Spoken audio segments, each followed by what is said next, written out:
Hello, Jay. Are you there?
Madam Nista Jaiswal, good afternoon. Thank you so much for accepting our invitation. Sir.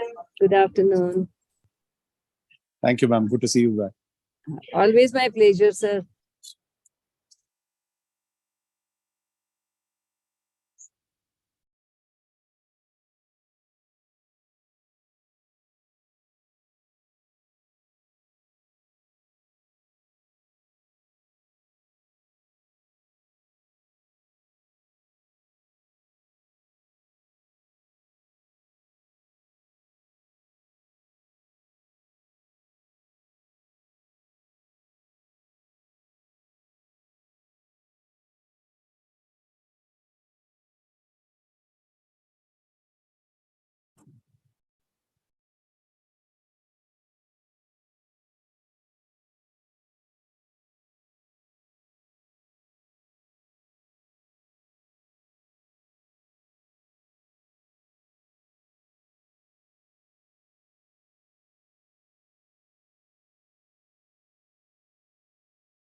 Aparna, are we ready to start?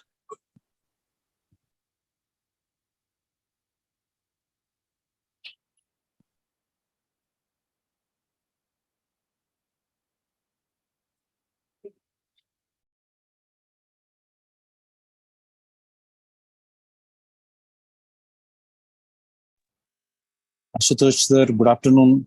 Welcome. Thank you for joining. Professor Nista Jaiswal, the Vice Chancellor of NLU Shimla, is with us. Sir, good afternoon. Am I audible? Yes, sir, you are. Yes, we are, we are happy to join this workshop. It's an important issue. Yeah.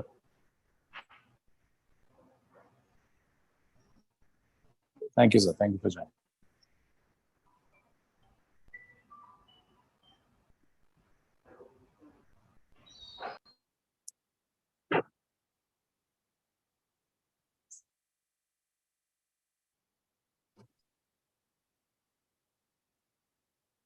Aparna, can we start?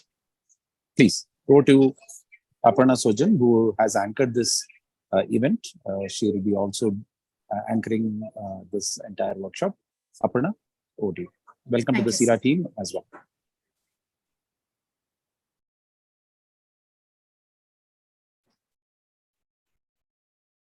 It's my pleasure and privilege to invite all of you to this one-day virtual workshop on right to safe abortion, legal, medical, and ethical issues that is being organized by CEERA in association with Department of Justice, Ministry of Law and Justice, Government of India. So we are organizing this workshop under a project that has been granted to CEERA by the Department of Justice called the Project on Pan-India Legal Literacy and Legal Awareness Program. Specifically, we are conducting this workshop under the Designing Innovative Solutions for Holistic Access to Justice, or the DISHA scheme that's being implemented by the Department of Justice. So the aim of this workshop is to spread awareness on the various intricacies that are involved in the legal issues that we see on a day-to-day basis. So the right to safe abortion is one such area where there are a lot of issues involved, be it the medical aspects, be it the legal aspects, be it also sometimes the moral aspects that are involved. Since this is an issue that affects the society at large, we thought we should take this topic up for our discussion and for our attempt in spreading legal literacy and awareness under the project. So that is how the workshop got its inception. And today we have with us two eminent persons for our inaugural address. Let me hand over the session to Professor Dr. Nista Jaiswal. But before that, let me introduce her. So Professor Nishtha has completed her PhD from Punjab University and has had a career in academia spanning more than 30 years. She has numerous publications in her fields of specialization like constitutional law, administrative law, human rights, and environmental law, some of which have even been cited by the Supreme Court in its various judgments. She was awarded the British Academy Visiting Professorship in 1992, following which she was involved in research at the SOAS University of London in UK. She has immense experience having held positions of responsibility in various academic bodies and committees. Presently, she is serving as the Vice Chancellor of the Himachal Pradesh National Law University. It's our pleasure to have you to deliver the inaugural session for this webinar. I invite you to deliver the inaugural address. Thank you, Aparna. Professor Sairam Bhatt, Dr. Shrivastava. It's really a pleasure for me to be sharing this virtual platform with both of you, and of course, addressing to the participants, and especially when the objective is to create awareness. I understand the topic is very controversial and critical, and it is going to remain like this, because when we talk about the issue of especially dignity of women, it always remains critical. I'll just start with a shloka from Bhagavad Gita. Adharma abhibhavat Krishna pradushyanti kulastriya strishu dushtasu vashnev jayate varna sankara. Which means with the preponderance of vice, oh Krishna, the women of the family become immoral. And from the immorality of women, oh descendant of Vrishni, unwanted progeny are born. I want to take, if we talk about anything wrong about the females, but of course, when that shows if some birth is going to take place because of some vice, some wrong, then such immoral birth should not take place. I just take the base, the platform for this issue of abortions. In fact, when we talk about abortions, we have talking about the rights of women. We have different opinions, different views. If I just quote Mahatma Gandhi, when he said, "It seems to me clear as daylight that abortion is a crime." On the other hand, if I quote American feminist writer and activist Betty Friedan, I quote, "There's no freedom, no equality, no full human dignity and personhood possible for women until they assert and demand control over their own bodies and reproductive process. The right to have an abortion is a matter of individual conscience and conscious choice for the women concerned." I unquote. The number of reasons, in fact, we find if we want to become just very, very rigid, even in the present days, we talk about having a son. And for a greed or having the son, we try to abort the female fetus.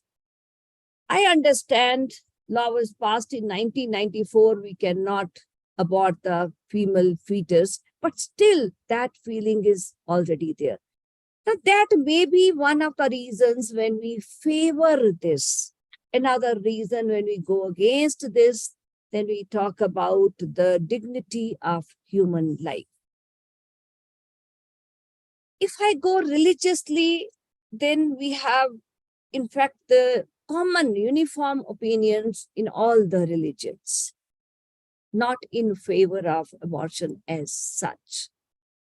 If I specifically refer to the Vedic scriptures, Upanishads, then opinion is that the moment a female conceives, soul enters the body. We understand, quoting Bhagavad Gita or Bhagavad Purana, that soul never dies. Soul is immortal.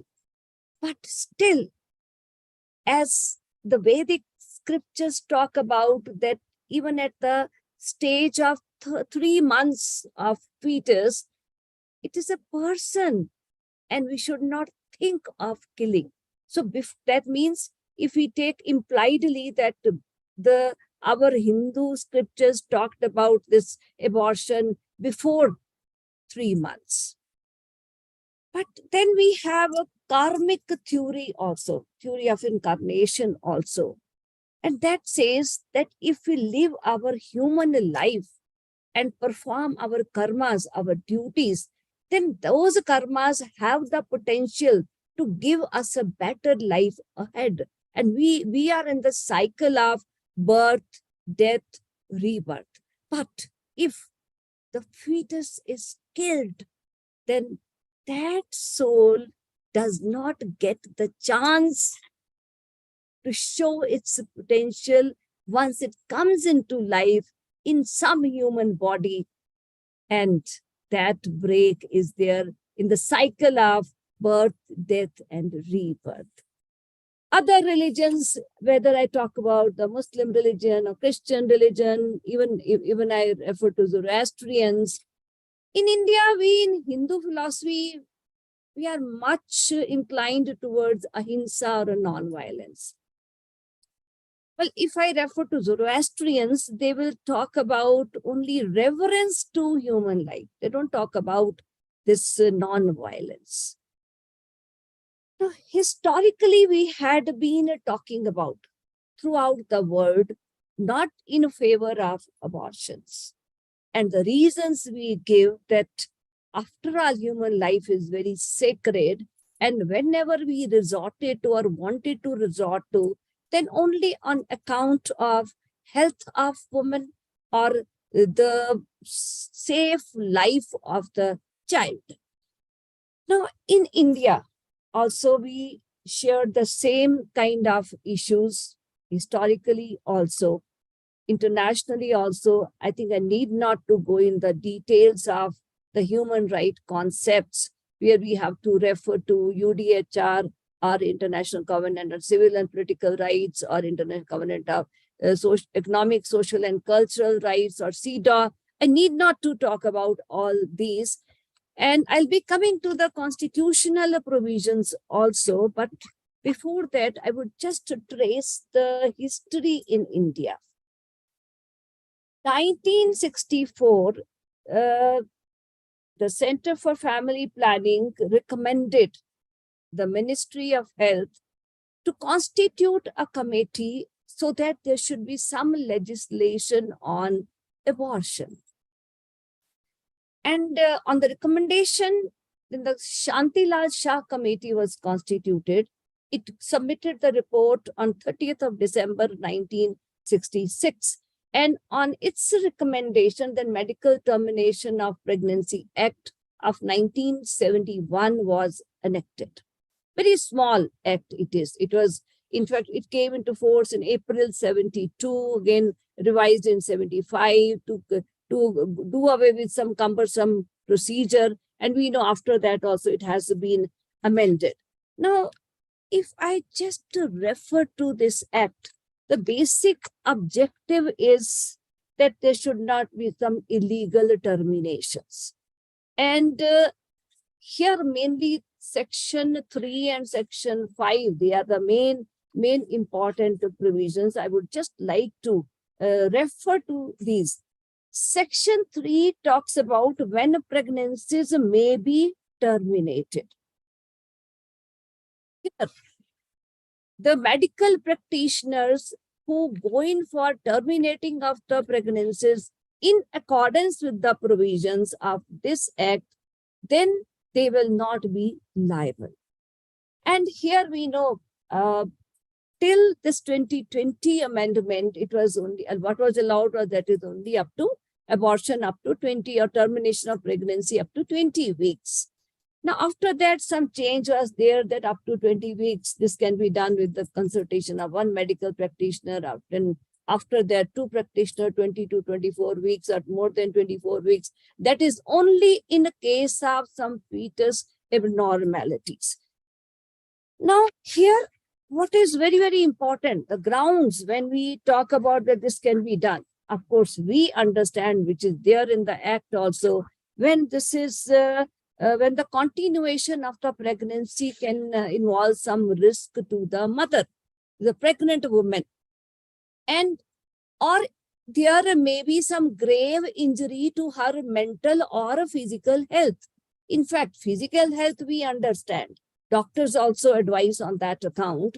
The main issue, the main controversial question has always been on the mental health. Then if there's a substantial risk to the child, if born, it would suffer from some physical or mental abnormalities. Now here, when we talk about such issues, mental health, physical health, now mental issues, then explanations make it clear. If some family planning device is used and it fails, or if the pregnancy is as a result of some sexual offense, rape. Now, under these circumstances, following the procedure under the Act, there can be termination of pregnancy. And we are very clear that there has to have a medical board, which will consist of a gynecologist, pediatrician, radiologist, or sonologist, or such other number of members as may be notified by the state government. Then question of consent is also there. If the female is adult, naturally her consent. If she is below 18 years or she is not mentally fit, then consent of the guardian is required. And then Section 4 clearly talks about the which kind of establishment where the termination can take place. I'm not going into the details of all these. And Section 5 is again important, where it talks about where Section 3 and 4 will not be applicable. Now, another very, very important aspect here I would like to touch, Section 5, where privacy of the female is to be maintained. The identity of the female is not to be disclosed unless it is required by some person authorized by law. This is because why I am talking about this issue of privacy, because the whole issue rests on the premise of right to privacy, right to dignity, right to autonomy. Now, another reference is required to be made to Rule 3B of MTP Amendment Rules 2021. This is very, very important, because when we talk about termination of pregnancy up to 24 weeks, then in which cases it makes it amply clear, like survivals of sexual assault or rape or incest, minors, change of marital status during the ongoing pregnancy, widowhood or divorce. I'm going to take this point by referring to the latest decision by the Supreme Court, which was delivered in September 2022. Next is women with physical disabilities.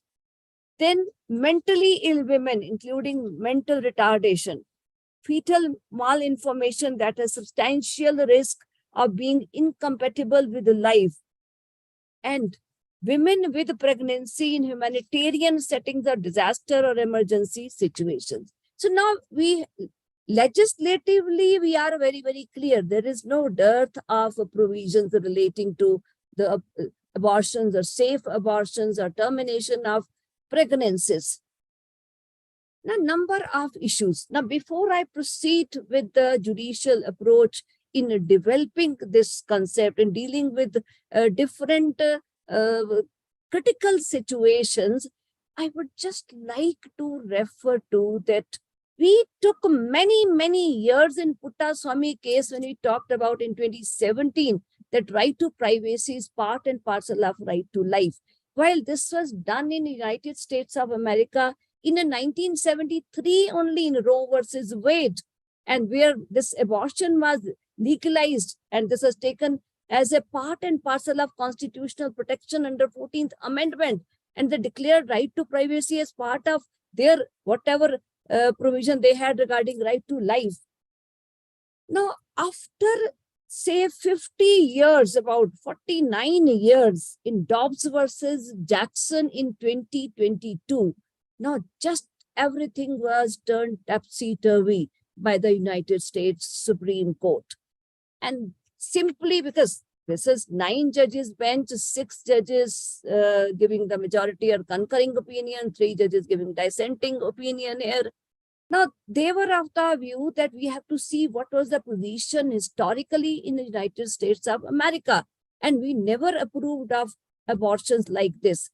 I must tell you, the problem arose when Gestational Age Act was passed by the state of Mississippi, and this was challenged before the courts, and the courts refused to grant validity to the legislation on account of the decision of Roe versus Wade. Ultimately, the matter was before the Supreme Court, and Supreme Court simply said there's no constitutional provision where we can grant this protection and still continue with the decision of Roe versus Wade.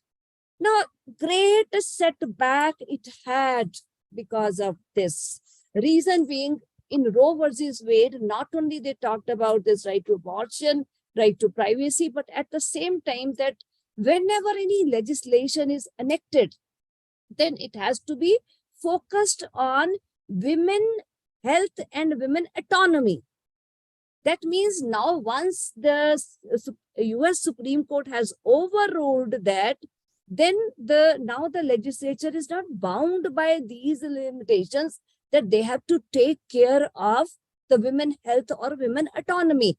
Now, in fact, I can quote from the dissenting opinion of the 3 judges of US Supreme Court.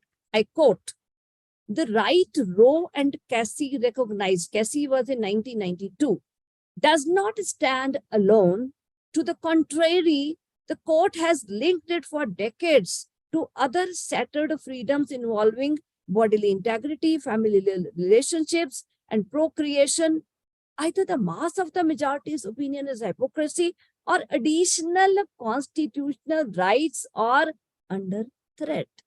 That means any consequences can be there. Now, coming to Indian situation. In fact, there are innumerable decisions by different high courts on this issue. Number of cases coming before the high courts, pregnancies as a result of some rape, pregnancies is as, because nowadays live-in relationship is there, and the pregnancy may be consensual, but ultimately when the partner refuses to marry and the girl doesn't want to continue with the pregnancy. So number of cases are there where even more than 24 weeks of pregnancy, in some cases the high courts gave permission to terminate it. In other cases, the high court did not give permission.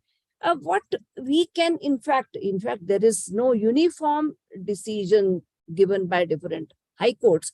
But what we can find out that in most of the cases where the pregnancy was the result of rape, then the court went in favor of, unless it had a very adverse impact on the health of the girl. So I can just refer to some cases, like I can talk about Nikhil D. Dattar versus Union of India of 2009. Now because the pregnancy had crossed 26 weeks, so it was not allowed by the Supreme Court. Another issue which really pinches that on the one hand, we talk about right to dignity, right to autonomy, and on the other hand, we have the decision like Suman Kapoor versus Sudhir Kapoor of 2008, where the women got termination of pregnancy without the consent of the husband, and it was taken as mental cruelty and a ground for divorce. So if I just take a pause here, we have a feeling that even though we talk at the loudest pitch of our voice, that there are certain women rights. And it is the woman who carries the child for 9 months in her womb. She has a certain rights, but we become just very, very insensitive and silent towards such rights. And I would just like to quote from Puttaswamy case. Now, this is pertaining to reproductive rights, choices, abortion. Even though the case did not pertain to that, case was mainly pertaining to right to privacy. I quote, "There's no doubt that a woman's right to make reproductive choices is also a dimension of personal liberty as understood under Article 21 of the Constitution of India.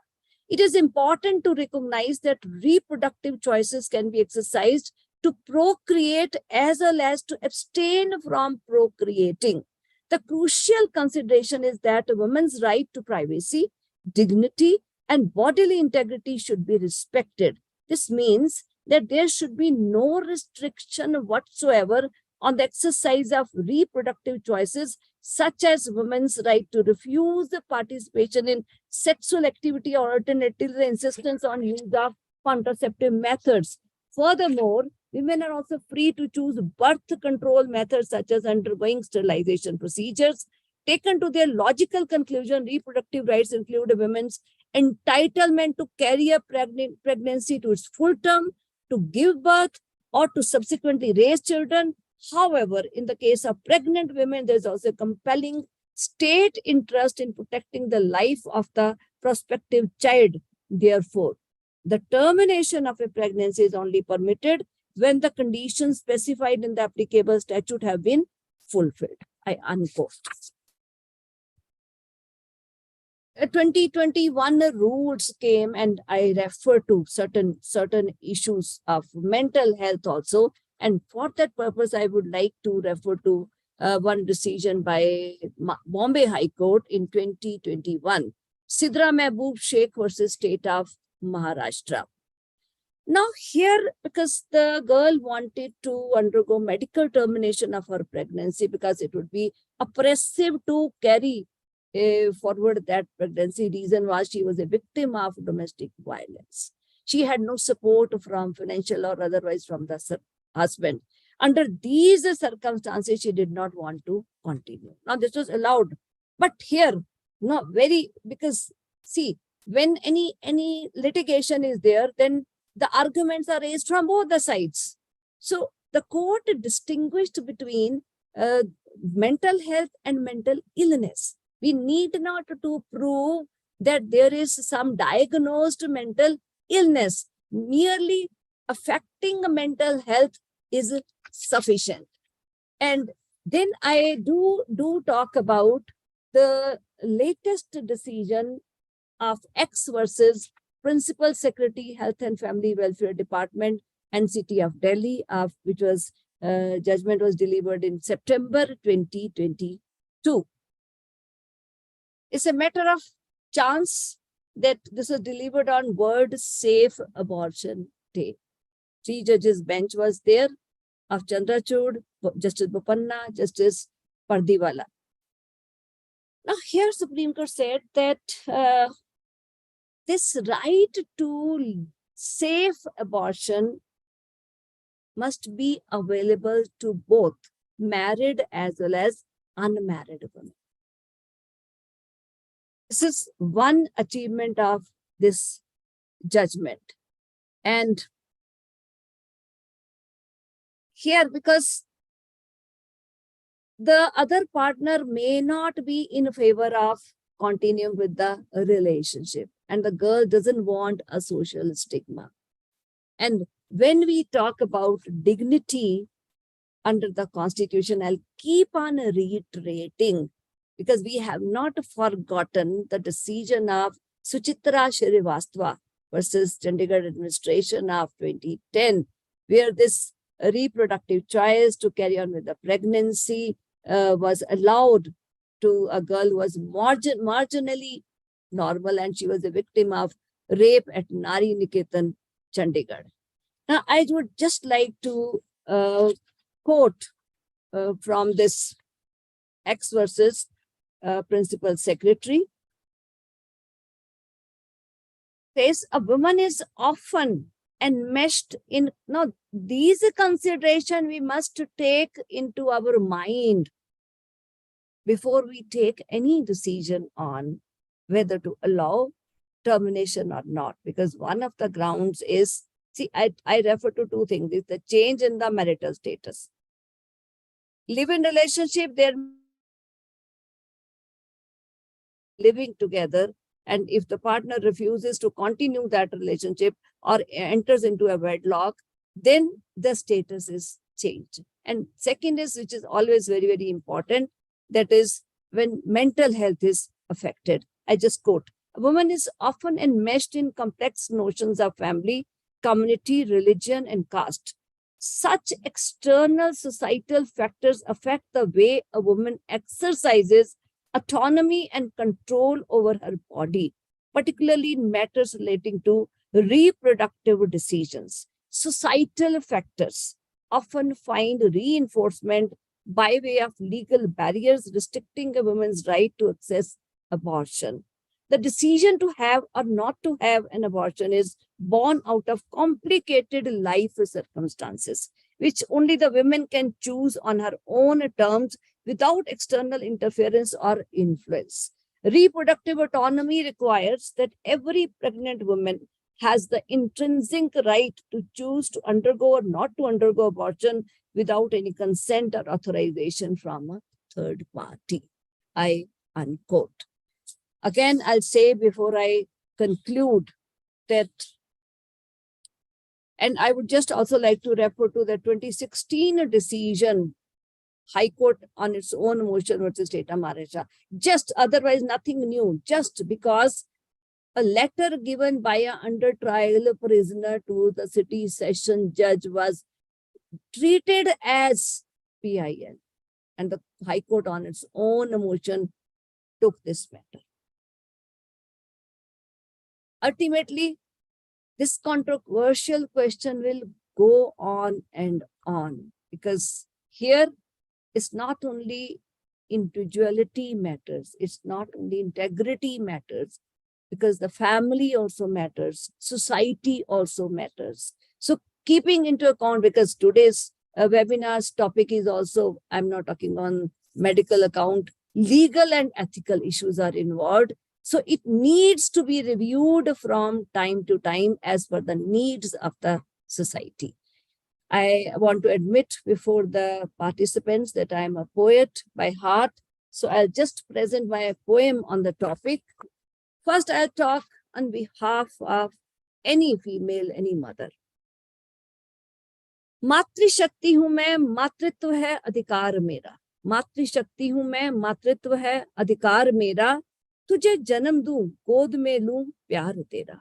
तुझे जन्म दूं, गोद में लूं प्यार तेरा. तुम पुरुष हो, पति हो. तुम पुरुष हो, पति हो, नहीं हो ईश्वर. तुम पुरुष हो, पति हो, नहीं हो ईश्वर. कन्या भ्रूण हत्या से सदा होगा मेरा इनकार. तुमने नारीत्व को ललकार मेरी गर्भ की है दूषित. तुमने नारीत्व को ललकार मेरी गर्भ की है दूषित. ऐसे मां बनना नहीं होगा मुझे कभी भी स्वीकृत. आशीष है रब का जो मैं मां बनूं. आशीष है रब का जो मैं मां बनूं, मगर किसी के लिए अपूर्ण शापित जीवन क्यों चुनूं. Now I have referred to both the situation. There's some fetal abnormalities so need to be aborted, or the pregnancy is because of some sexual offense. Then this also wants to say something. मैं आ गया हूं माँ तेरी कोख में. मैं आ गया हूं माँ तेरी कोख में. क्या मिलेगा तुम्हें मेरा जीवन रोक के. क्या मिलेगा तुम्हें मेरा जीवन रोक के. सुना तुम बेटी नहीं चाहते हो. सुना तुम बेटी नहीं चाहते हो. जन्म दो फिर जानो तुम्हें कितना चाहती हूँ. जन्म दो फिर जानो तुम्हें कितना चाहती हूँ. मेरे शारीरिक विकारों पे रोकते हो मुझे शायद सही होगा. Fetal abnormalities. मेरे शारीरिक विकारों पे रोकते हो मुझे शायद सही होगा. मगर वादा करो, मगर वादा करो अगला जन्म तुम्हारी ही कोख से होगा. मगर वादा करो अगला जन्म तुम्हारी ही कोख से होगा.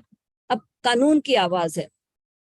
दुष्कर्मों से पीड़ित हो या गर्भ जीवन ले लेगा.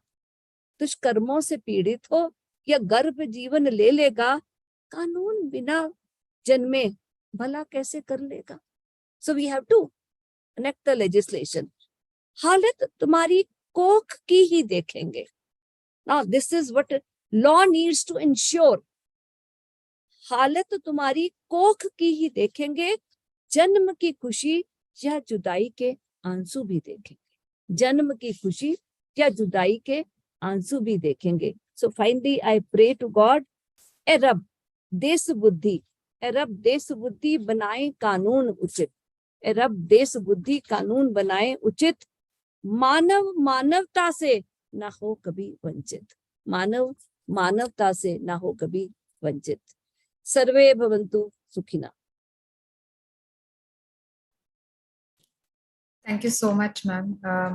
I think we could not have asked for a better inaugural address. She has set the context and has explored the issue from all the possible perspectives. Before we start for today's session, we also have Mr. Ashutosh Srivastava, who has been associated with the Access to Justice Division of the Department of Justice with us. He has been the program manager for the Disha, for implementation of Disha scheme. I request you to share a few words with us before we begin with the first technical session. Thank you. Uh, uh, Thank you especially to ma'am for this beautiful poem and setting the context of today's webinar, today's workshop. Professor Dr. Nisthat Jaswal, Vice Chancellor, Himachal Pradesh NLU, Professor Dr. Sairam Bhatt, Professor of Law NLSIU, CEERA-NLSIU team, distinguished dignitaries, offline and online participants of today's workshop. I'm actually honored to participate in today's workshop on behalf of Department of Justice, Ministry of Law and Justice, Government of India, and I welcome all of you in today's webinar, today's workshop on right to safe abortion. I'm briefly talking about our relationship with the CEERA-NLSIU. In April 2021, Department of Justice formulated a scheme named Designing Innovative Solutions and Holistic Access to Justice for a period of 2000 from 2021 to 2026. Disha aims to merge different access to justice programs being implemented by Department of Justice while simultaneously upscaling them to all India level. One of the key objectives of Disha is implementation of Pan-India legal literacy and legal awareness program. In this regard, DOJ has initiated 15 projects in various Indian states and in partnership with leading institutions such as legal services authorities, state commissions, and academic institutions like NLSIU and civil society organizations. DOJ is committed to play its role towards protection of rights and entitlements of disadvantaged sections. Under the Disha scheme, Telelaw program, Nyaya Bandhu program, and legal literacy program are making consistent efforts towards making justice accessible to all. Equitable access to justice is a precondition for growth, development, and poverty reduction. It includes within its ambit the existence of rights-based environment and the ability of ordinary people to access to those rights and entitlements. It is pertinent here to talk about our partnership with the NLSIU, especially Shira and CEERA-NLSIU. This partnership is started under the Pan India Legal Literacy and Legal Awareness Program in January 2022. CEERA-NLSIU has developed over 70 short videos on various national level socio-legal issues, beautiful thematic picture book covering so many socio-legal issues bothering this country, FAQs, and successfully organizing first legal aid competition where 49 law schools, law colleges participated, and they have also launched second legal aid competition. CEERA NLSIU also prepared a legal aid handbook. Its first volume is out. Conducted series of master trainers workshop in various parts of this country. In partnership with DOJ, CEERA-NLSIU team has made laudable efforts. And I wish Professor Bhatt and his team all the best and hope this project will succeed in its endeavor and pave the way for another unique partnership in future. I really appreciate CEERA and LSIU team for selecting today's topic, right to safe abortion, legal, medical, and ethical issues. There are laws, as ma'am talked about, there are, especially in my earlier career, I also worked on two laws, especially like PCPNDT Act and MTP Act. With the use of ultrasonography technique, abnormalities of fetus can be detected and treated during pregnancy, and country welcome this technology. But there are positive and negative use of ultrasonography technique. In various Indian states, this technology is widely misused for sex-selective abortions, and it is leading towards declining sex ratio in various Indian states. And due to deep-rooted gender discrimination, there is firm belief in Indian society also, हर घर में एक बेटा तो होना ही चाहिए. Family is incomplete until you have a boy. Ma'am discuss this point, and it's a I consider this as a cause, uh, and we see consequences in our daily newspaper reporting. Government of India scheme Beti Bachao and Beti Padhao has received very encouraging response in some of the Indian states, and recent data is showing improvement in sex ratio. Regarding right to safe abortion, I personally feel primary consideration should be given to uh, willingness of the pregnant woman, and such matters must be promptly resolved in the best interest of mother and fetus rather than waiting for weeks. I'm happy to acknowledge interest of our participants, huge interest of participants in today's topic, as there are very good number of registrations today, and from various parts.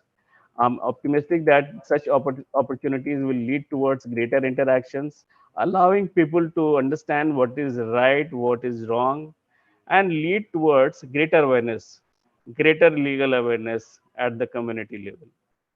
Informed participants of today's workshop can play important role in raising legal awareness at the community level. On behalf of DOJ, I would like to encourage all the participants of today's workshop to ask questions and make this workshop participatory and interactive.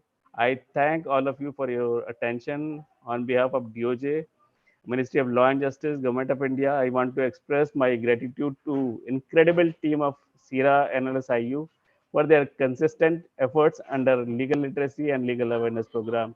Thank you so much.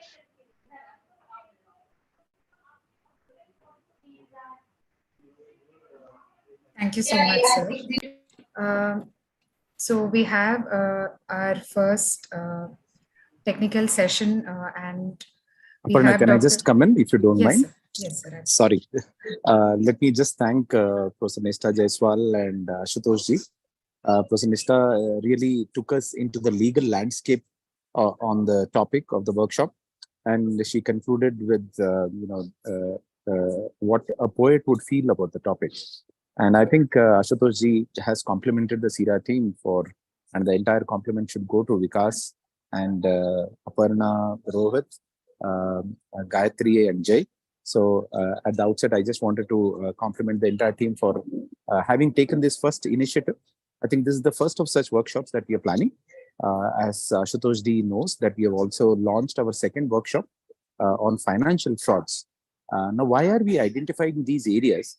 Just to justify it, I think some of these areas are very less spoken about. They're very less discussed and debated. And I think very importantly, from a citizen-centric point of view, which the legal literacy project is all about, I think there is lack of awareness. Now, a lot of women in India do not know how or what kind of a right we have in relation to abortion. I think this is very, very critical, and this is very, very important. The human right to abortion, I think, is something that we need to kind of analyze. We need to kind of debate the same. Having said all of these, the word safe in our webinar also plays a very, very important role. And I think when we are talking of right to abortion, it's just not right to abortion, it's right to safe abortion. And I'm sure our speakers who have been identified and who have accepted our invitation very graciously and who are already willing to join the session will deal with these aspects. And, having just laid down the context, what I feel is India is a very vibrant democracy. I think we have taken a lot of forward steps in coming up with different dimensions of human rights. And I think we just need to take this progressively ahead. It is not just abortion, it is safe abortion. Women have this right. We have to establish standards for medical practice. We have to try and relate the aspects of medical standards for abortion. We need to look at advertisements. We need to see how this can be percolated not only in urban area, but most importantly also to women in rural areas. I think that is an outreach that we must all attempt to bring about. And I think here is where voluntary organizations, ASHA workers and others can play a very, very important role. And I think it is our duty as, who attempt to reach out to the masses that, we take this forward and we bring about a society that respects the integrity and integrity of the profession, that is the medical practice, the rights of citizens as we speak, and of course the duties of the state. Now, from what Madam Nisra Jaiswal just spoke about, I was just wondering how far and to what extent the information on abortion needs to be also given to the judicial officers who may be probably deciding some of these petitions and who have probably laid down differential jurisprudence on abortion. And some of them can also be quite disturbing. So I think all stakeholders need to assimilate the information on abortion. It's very, very important. It's not only about citizens knowing it. I think different stakeholders, including judges who are taking these petitions, the quick disposal of those petitions, the uniformity in application of the right on abortion must be something that is laid down from time to time. I think it is important that this webinar actually deliberates on some of these aspects, because when you talk about some of the so-called medical malpractice cases on abortion, I think they're very less researched and very less spoken about as well. So let me thank everyone who has joined the inaugural session and also all the speakers who are going to take this session forward. Thank you so much. We will move on to our first technical session. Aparna, it's over to you. Thank you, sir. We have our first speaker who has been patiently waiting for quite some time. We have Dr. Nozer Shariar with us. Before handing over the session to him, I'll just give a very brief introduction. Dr. Nozer is a gynecologist and obstetrician practicing in Mumbai with a professional experience of over 3 decades. He is a member of the Technical Advisory Group of World Health Organization Southeast Asia region, and has also been the scientific chair of the 22nd World Congress of Obstetrics and Gynecology of the International Federation of OBGYN. In the past, he has held positions such as the Secretary General of the Federation of OBGYN Societies of India and the President of the Mumbai OBGYN Society. Sir is also an ardently pursuing academician with multiple publications to his credit. We have an eminent personality with us for chairing our technical session. I welcome you, sir, and I hand over the session to you. Thank you so much, Aparna. Could I just start by sharing my screen?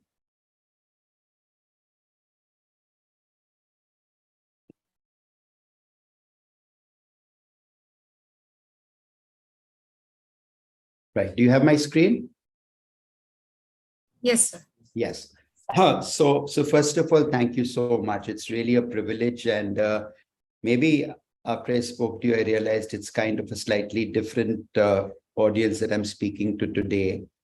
And my job today is to bring a kind of a medical perspective while I will also insist on speaking on both rights and ethics, I believe as an OBGYN, I have a responsibility to speak for women. And I'm so glad I'm following up on the presentation by Professor Jaswal and obviously Mr. Srivastava. So I want to start off with this picture. This picture, it has stayed with me for years. This was in the magazine Time Life, and this picture was from a country that did not allow abortion for any reason, and the country was Chile. This woman came to the hospital and said this had been her 26th attempt at abortion. You can see the empathy in the doctor, but 26 times to go through an abortion, it tells you that if a woman is not given an abortion with dignity, she will have an abortion anyway. Now, this doesn't apply to India, right? Because we have an MTP Act since 1971. Why then did a colleague of mine in Mumbai have a patient coming to him from one of our largest slums in the country, Dharavi, and she retrieved this little stick from her uterus? So if you think that we can be smug and sit back and say, oh, we've had the MTP Act since 1971, which we've amended twice, let's think again. Now, I believe I'm qualified to speak today because I started off as the MTP chair of FOXI, and I can tell you I was at the table when the first amendments were written. Some of them were written by me, maybe in a different life, and I would have chosen to be a lawyer. And in fact, I was part of the committee which did most of the work on the second round of amendments from 2006 to 2010. Yanda has said when rights to abortion and general reproductive health are restricted, at greatest risk are those who are most vulnerable, and they suffer the most. So what we are speaking today is not just about the 200-300 Indians have all the facilities to do whatever they need. By asking some questions, you don't have to answer them, just keep them, park them. Do you believe that abortion should be available to women on demand? Do you believe there is a need for the husband to be formally involved in decision making? Do you believe there is an absolute upper limit for induced abortion? And do you believe that this decision has to be made by a committee of experts? At the end of my presentation, maybe we will revisit some of this, but I can just tell you when we had a discussion in FOXI, and I'll come to the rights on safe abortions, a very senior gynecologist said, of course, the husband has to be part of it because in his own words, he said he owns half the pregnancy. And my response at that time was, fine, let him keep his half and let her do whatever she wants with hers. Do you believe easy availability of abortion makes women careless with contraception? Do some women use abortion as the primary contraceptive method? And should there be again an upper limit for women who present for repeated abortion? Right? So these are all touchy parts because you are completely going into her choice and her health. It makes me very angry when people say that women are careless with abortion. I look after women, and I can tell you not a single woman will do an abortion casually. She comes to you with a lot of thought, with a lot of agonizing, and once she comes to you, it's your responsibility to support her, not make things difficult for her. So today my talk is primarily going to be touching upon the medical, legal, and ethical perspectives, and I want to ask whether is it a reproductive right? Can it be a deserved entitlement? First, let's look at what women require and deserve. I believe women require that abortion be common. Bill Clinton had once said we need abortion to be safe, legal, and rare. I was on the IPPF governing council. They tried to abort it. I fought it. I said abortion has to be safe, legal, and common. The moment you start saying rare, you're allowing the system to start restricting who gets it and who doesn't get it. Abortions are very, very common. Okay, I know I'm speaking to people with mainly a background in law, so you have to see numbers. The world had about 133 million births in 2022. It had 44 million abortions. India has about 27 million births a year. It has 17 million abortions. Abortion is the second commonest thing in a woman's life after having a pregnancy. Why is it then she is so alone, so stigmatized, so controlled when it comes to doing something which is very common for her and which she's done a lot of work and thought about? I'm just going to highlight two graphs.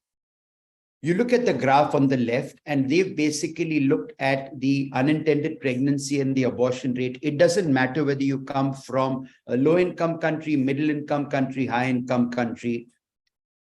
Research has shown whether abortion is legal or illegal in a country, the prevalence is exactly the same.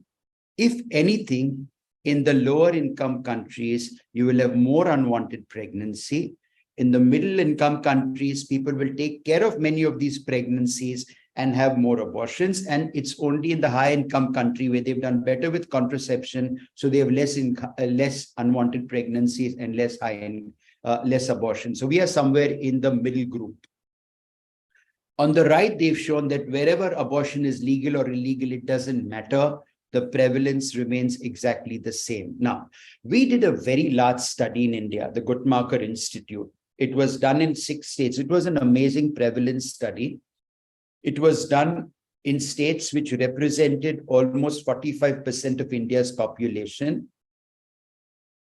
They came up with some startling results made while initially everyone was a part of it. When the results came out, it did make it a little uncomfortable to be accepted. So forget the results. Even if you looked at these 6 states, 4,000 facilities were researched. Not a small number, far bigger than all the other statistics we used. And what they told us was what we didn't really accept. Half of our 48 million pregnancies each year are unintended. 2/3 end in an abortion. Back then, they estimated the abortion rates in India were 15.6 million abortions. And today we believe it's 17 million. When we thought, without any research, that it was around 6.6. So you are talking about something which is universal in our country and which needs to be addressed. So the next thing that women require is that abortion be accessible. We have abortion, which is now legal, but is it accessible? And we always say there are endless possibilities available only if you're prepared to look for them. I now quote you the Guttmacher study, and what they found was very interesting. Abortions have moved out of health facilities and very often even out of what healthcare providers are doing. 73 million abortions are outside health facilities. They are medication abortions. 22 million are in health facilities. Even here, 1/3 are medication abortion. And the dramatic change that has happened in India in the last 20 years since medication abortion became legal and was approved on the 14th of February 2002 has been that in India today, a majority of abortions are first trimester medication abortions. Now look at the potential for the woman. I'm now talking from the health point of view. I'm not yet coming to the legal aspects.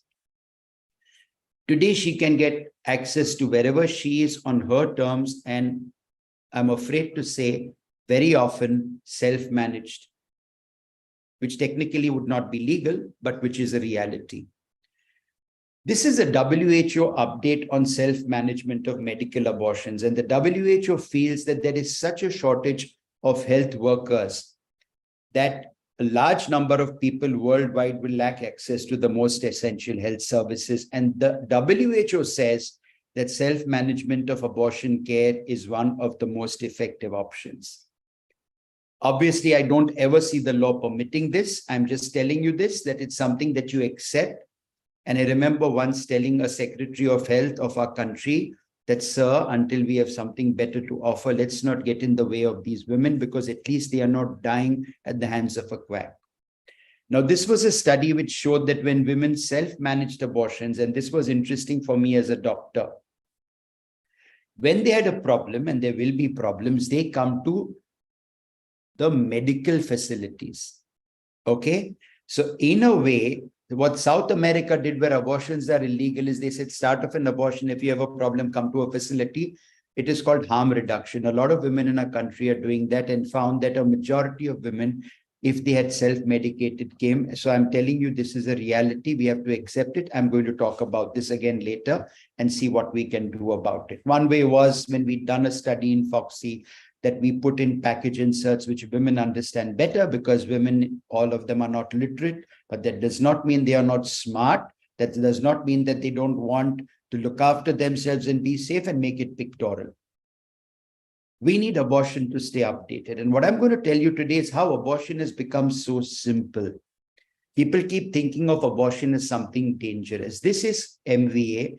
We were very much a part of working on this. We published on this. And this is a very, very simple technology for first trimester surgical abortions. And this syringe can go to the remotest part of our country and it can be used to do a very safe first trimester abortion.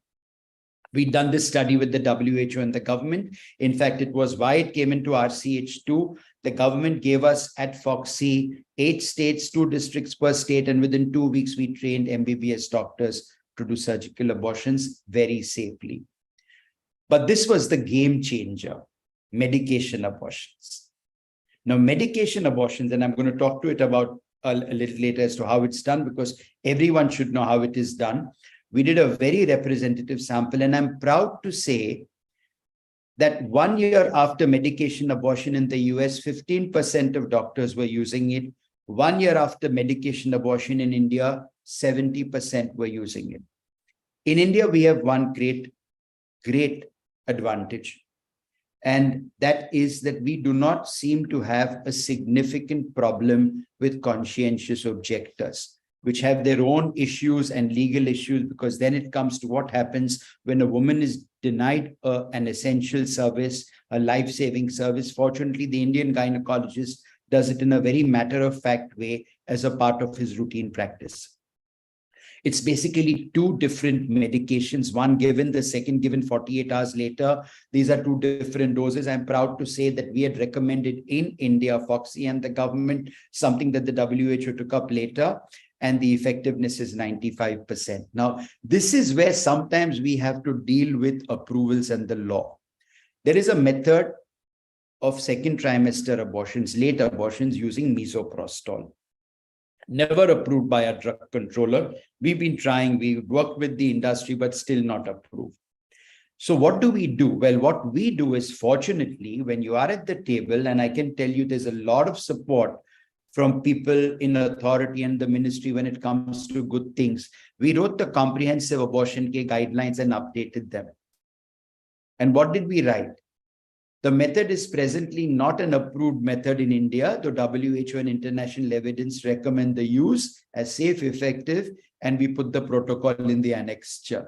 So if it comes up in a court of law, all the lawyer has to do is pick up the comprehensive abortion care guidelines of the government of India and say, you know what, it's mentioned there with an annexure, and this is now probably become the gold standard, though to this date, the drug controller has not approved this method as a method for late abortion. Okay, this is something that I'd published once, something quite interesting. And, you know, when it comes to how people view abortions, I said before, nobody does an abortion easily. And when they decide to do an abortion, they should be allowed to do an abortion. But there are 2 types of pregnancies. One, which is unwanted, which the woman wants to walk away from without looking back. And the second, which is a wanted pregnancy, where there's a birth defect or a problem, a medical problem where the pregnancy needs to be terminated. And we kind of did a write-up on this. It was an op-ed, and we showed that it was very uncommon for the patient or a family to want to look at the products of what come out at the abortion, except when there are birth defects or it's a wanted pregnancy, when they prefer to kind of have some closure. I also would like to stress here that when you talk about abortion, you know, there's a lot of, we give personhood to the fetus. Please understand, you all are lawyers. The Constitution of India gives you rights after you're born. And please don't give personhood to the fetuses in pictures. And for example, as an advocate, I would say we should never use the word Bhrun Hatya. Very dramatic, because it is not Hatya. The moment you say Bhrun Hatya, when we had this, and I'd seen a lot of people started using the Hatya, abortion is not and will never be murder, because that abortus itself does not have individual personhood. Different discussion, touch upon it later. We can write volumes on it. Let's go by what the legalities are at the moment. We need abortion to be simplified. And how do you simplify abortions? First of all, one thing is what very simple thing is today abortion even legally can be home administration. So for me in my practice, my patient comes, gets everything done, signs the form C, and then goes home and takes the 2 medication and comes for the follow-up. And during the pandemic, like never before, people started using a lot of telemedicine. So in my practice, I have a patient does the history on phone, is given the investigations on phone, comes in for that one visit to get that form C filled. And again, I'd like to know the legalities of what about the legality of having a form filled online and documented. Need to see it. We are a big country. Access to providers is difficult. The government wants to set up wellness centers. Look at the telemedicine aspect of giving abortion care if you want to give good care to people. And this is our experience, and we find that it works extremely well. Telemedicine has been taken up in a big way. In fact, in the UK, they have now institutionalized telemedicine. And the RCOG has given the best telemedicine guidelines, no further intervention in 98%. And again, if you want to avoid having women to go to the pharmacy and do self-managed abortions, which for me is something that is a necessity, but I wish it didn't happen because she loses out on counseling, she loses out on contraception, and that can only be done if we give her access through means like telemedicine. Well, India needs a lot of doctors, and we just don't have them. So one of the things we have is we have 13 lakh MBBS doctors of all specialties, all neurologists, orthopedic, and we've got 17 million abortions. There's a Lok Sabha question. These are the statistics.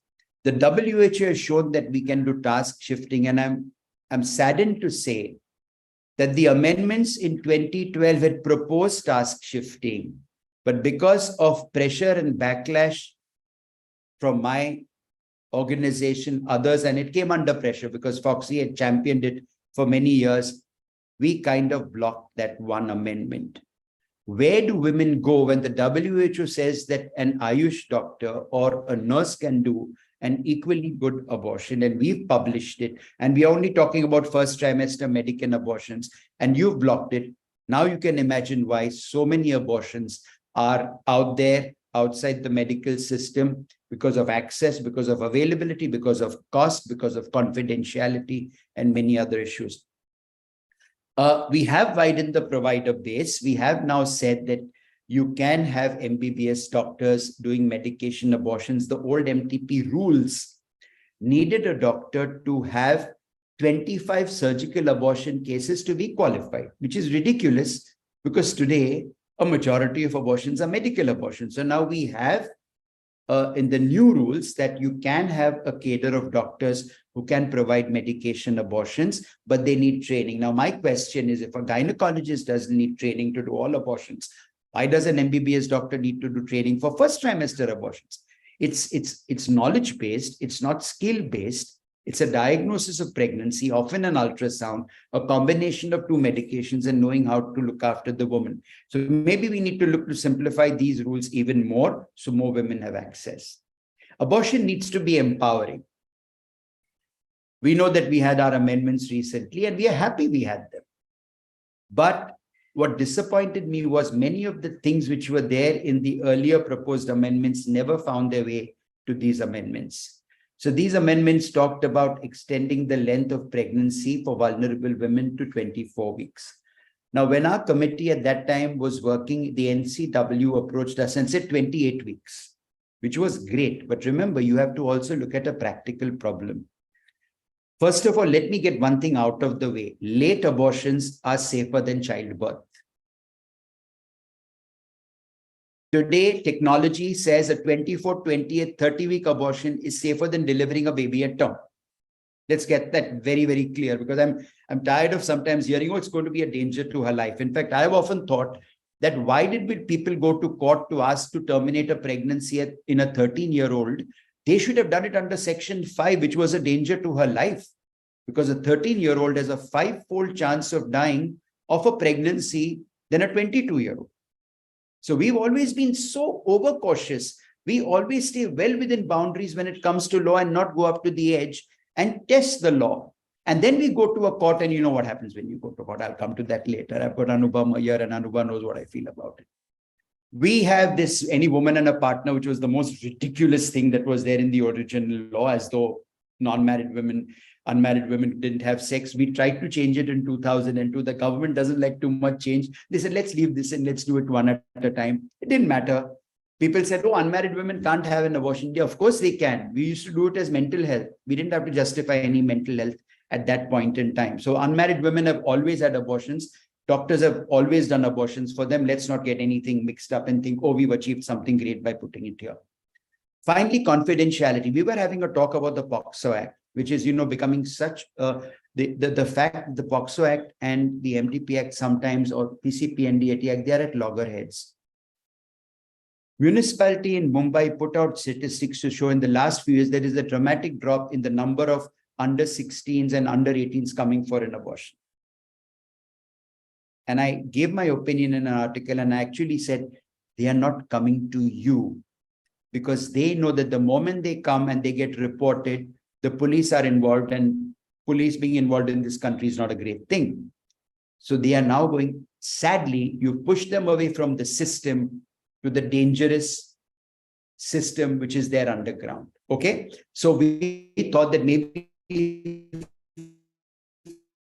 we have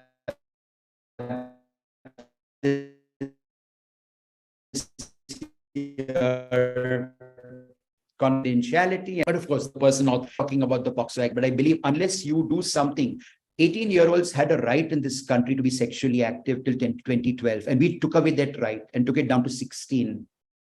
And there was no uproar. Nobody spoke about it. When the parliament suddenly legislated and said consent goes down from 18 to 16 at the drop of a hat, and criminalizes sex for so many married and unmarried young women. Well, we do have now all these different MTP rules, which is great, where women have been given an extension of 4 weeks. It's all there. I'm not going to read through them. That's the form. And I'm really proud of what the Supreme Court does. But did it really need to do this? So I had a very close relative who was the Chief Justice of India, Justice Sarosh Kapadia.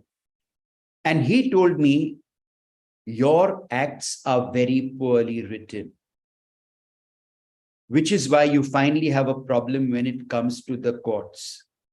I know that we were to blame at one thing, because in 2002, when we dropped Indian Lunacy Act from the mental health aspect, somewhere we said, don't include mental retardation.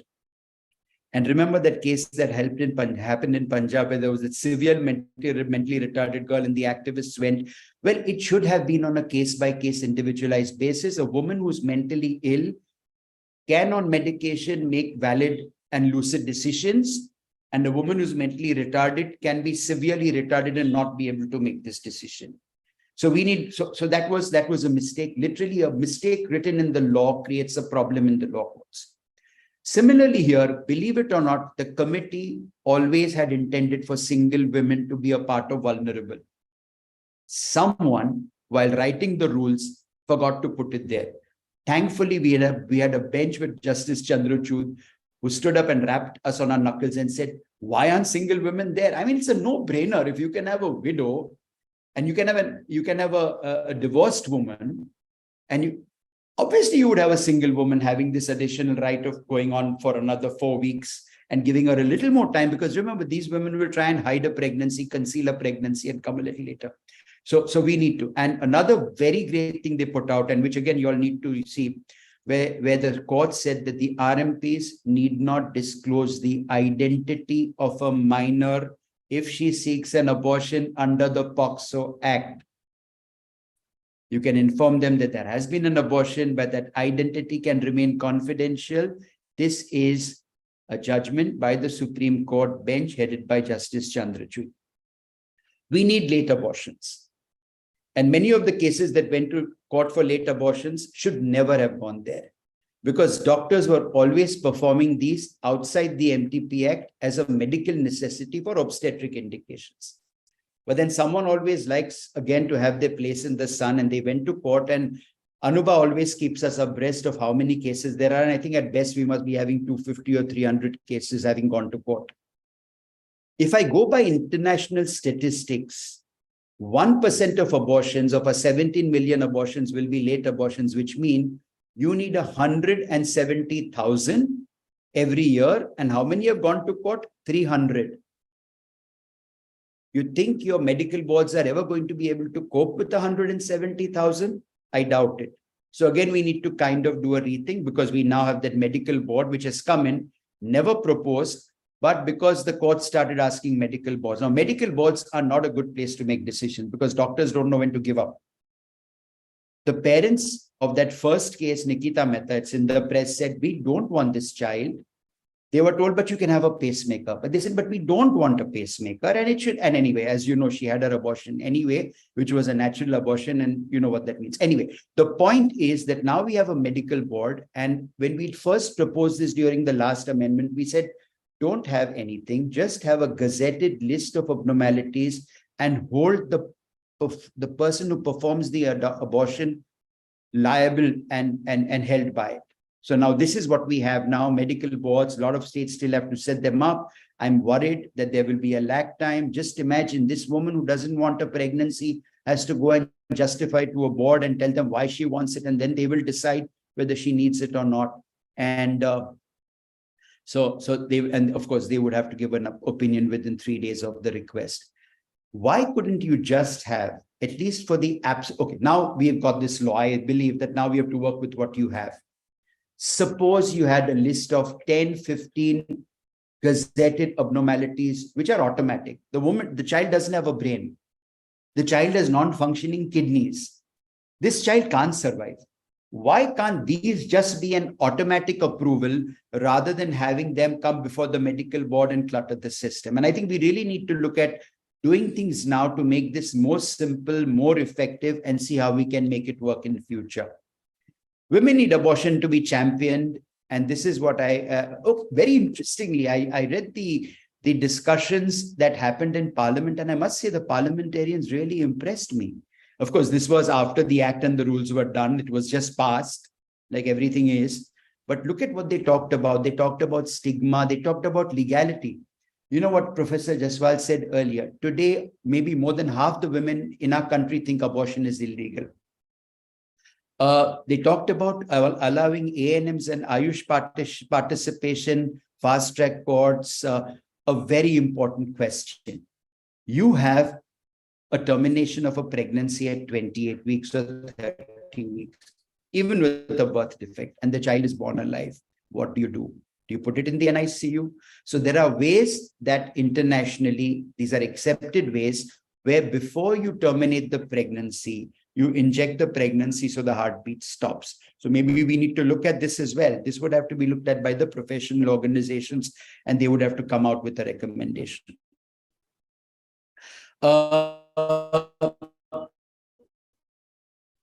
This is the section on, this is what we had proposed, but it was enough. Couldn't we have just trusted women with first trimester abortions?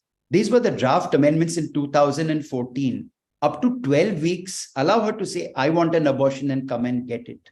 And let's not be paranoid about the PCPNDT Act, because first trimester, it's almost very, very difficult, if not impossible, to diagnose sex.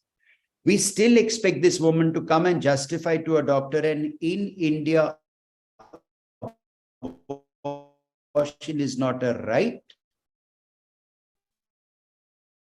This says, and the doctor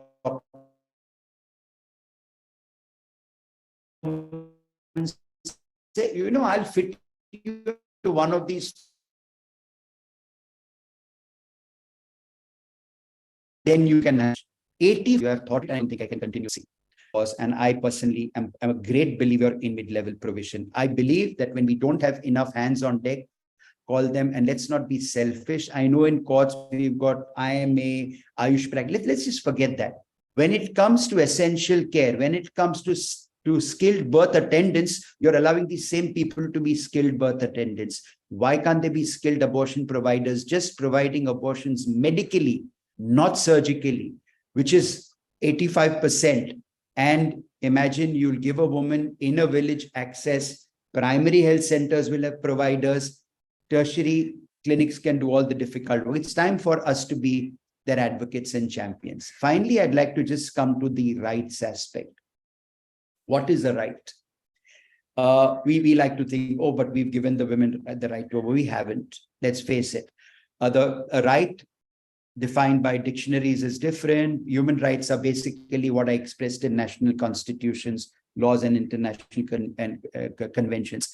If you look at all the essential rights, abortion ticks every box. Life, survival, abortion remains the third leading cause of death of mothers in our country, even today.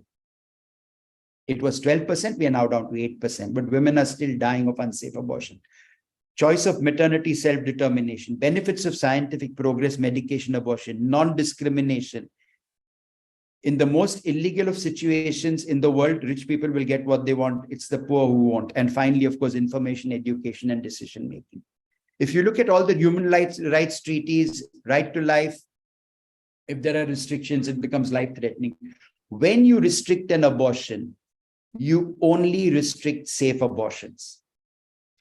When you restrict abortions, through whatever means, you are only restricting safe abortions. The unsafe ones will continue. Maternal mortality risk, I spoke about. Right to health, they should have the highest standards. Gender equity, equal treatment, it comes under non-discrimination. Torture, cruelty, I've always said, what could be more cruel than having a stick put in the vagina or in the uterus to induce an abortion?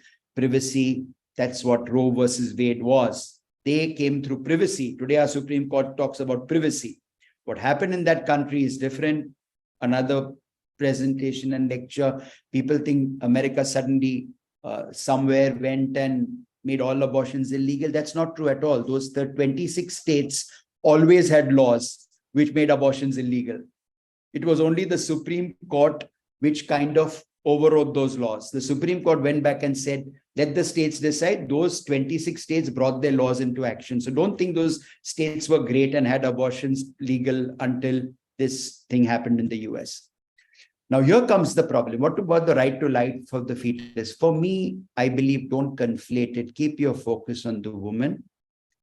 And prior to viability, if you went around assigning fetal rights, which at the moment are being debated in a big way, you would violate the woman's fundamental rights.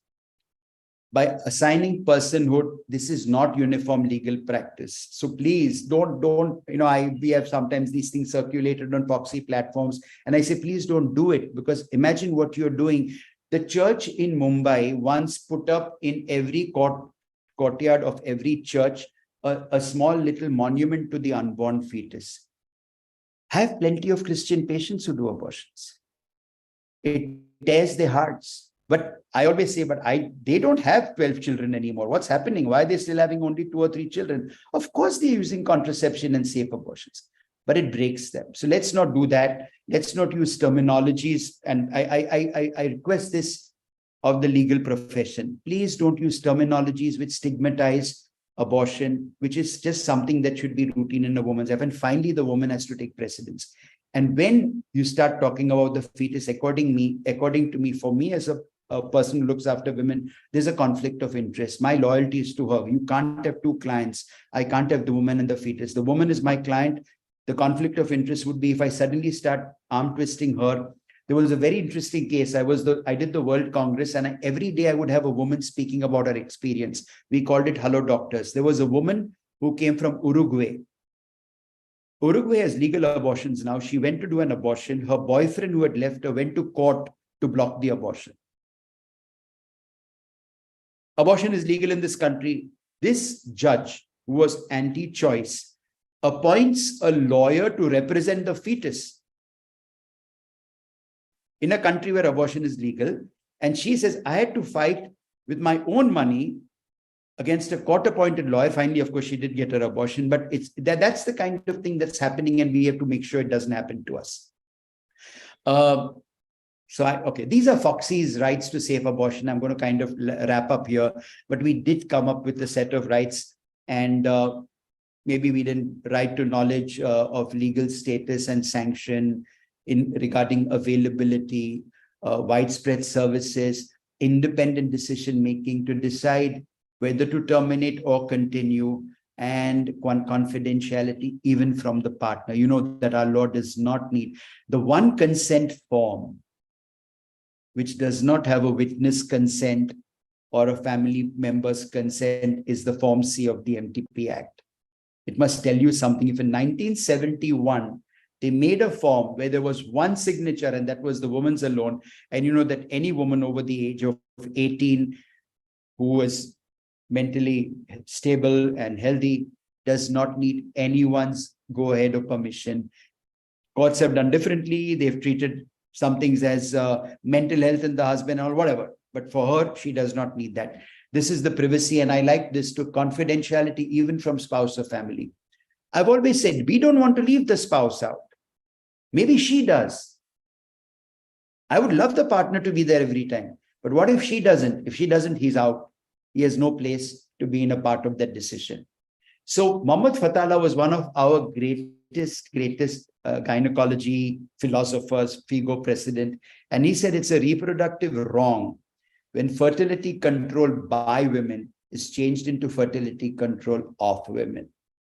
So if laws are not supporting women in getting what they want, that is a kind of fertility control. And I'm glad we are doing our amendments. I still feel we have a very long way to go.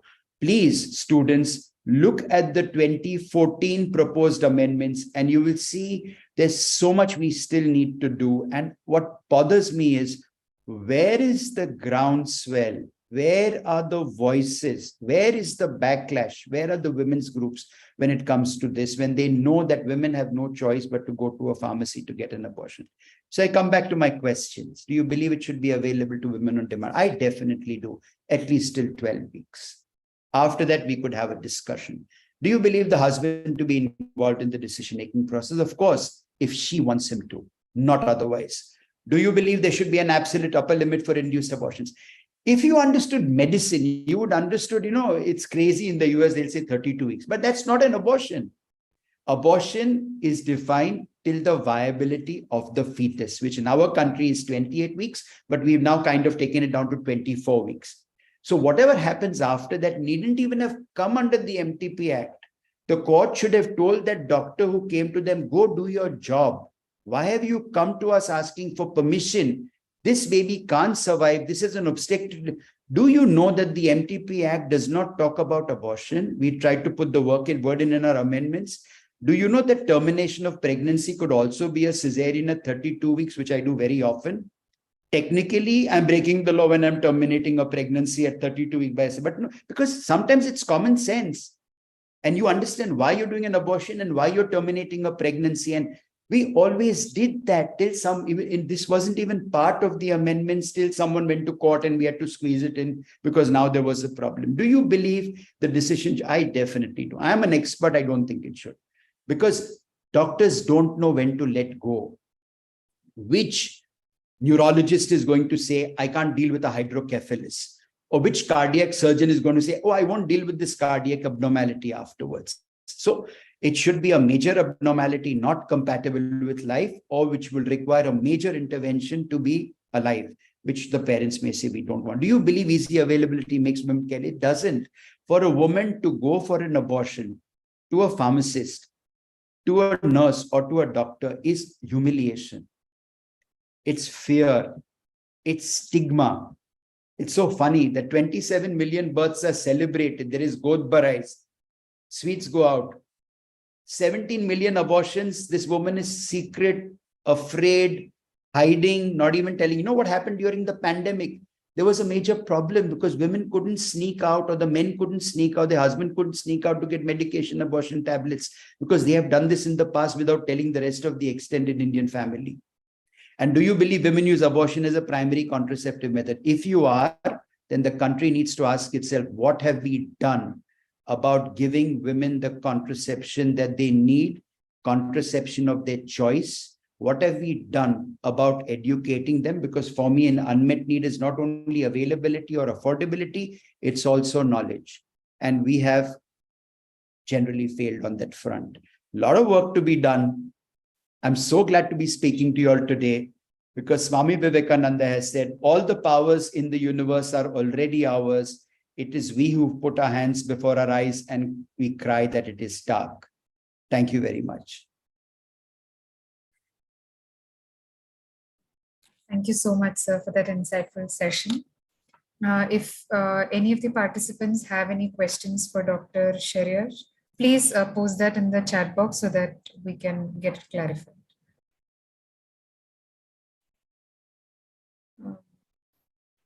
There's one question asking about the stick. Well, the stick was Yes. a very, very popular method for criminal abortions to be done in our country. And when I talk about women's rights, I also talk about the fact that what can be more torture and more dangerous than having something like it done.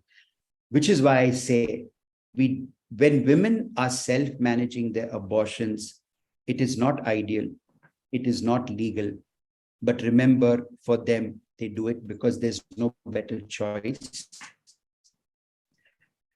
And the one thing medication abortion has done, whether we like it or not, is deaths due to abortion in our country have gone down from 12% of all deaths to 8%.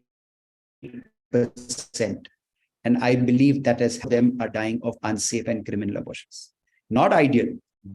Give them mid-level providers. Give them a place to go to where it's not too costly. You go to a doctor, you know what it's going to cost you, arm and leg. And the more vulnerable the patient, the more she's going to be exploited. An unmarried couple is going to be exploited even more.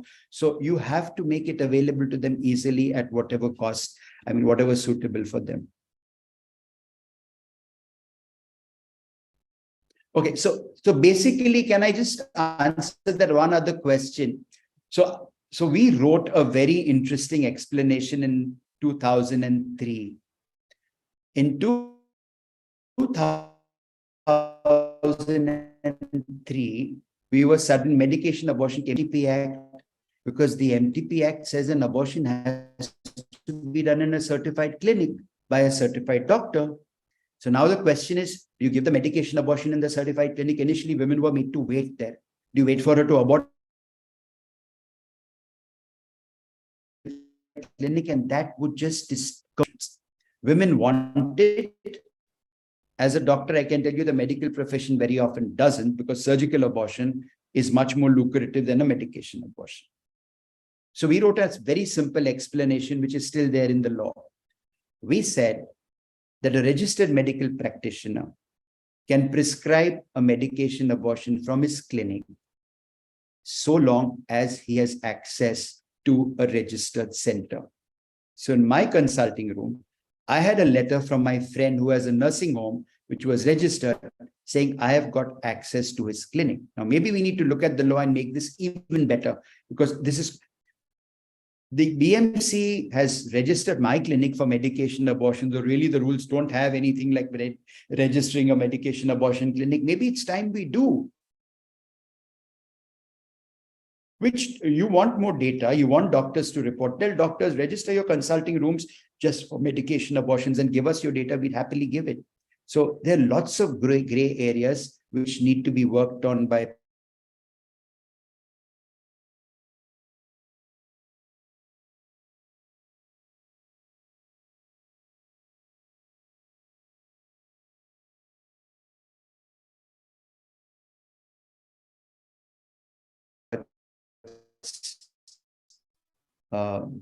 people. It's crazy. No quality control, no inspection, no nothing. You assume they are great. Private facilities need to be registered. Again, please, it's a one-time.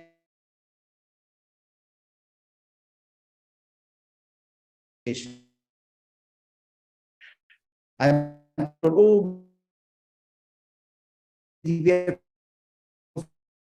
those no. As of now, the authority can come in and complete path breaking. First or second trimester had to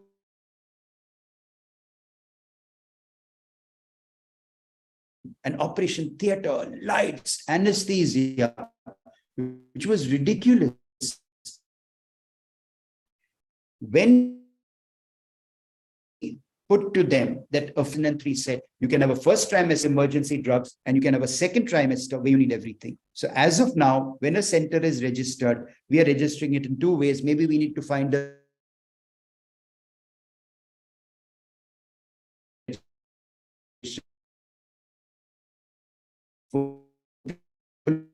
just do medication abortions. So you could have a medication abortion center, and that way you would do so much more for those 17 million abortions.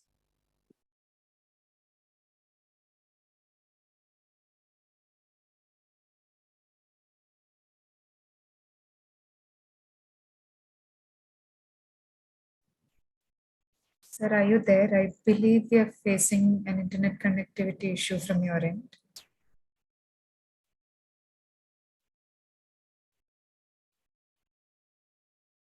When the intended pregnancies, well, first of all, sorry. Can you hear me, Aparna? Yes, yes. Now we Okay. can. I'll just quickly take these last two.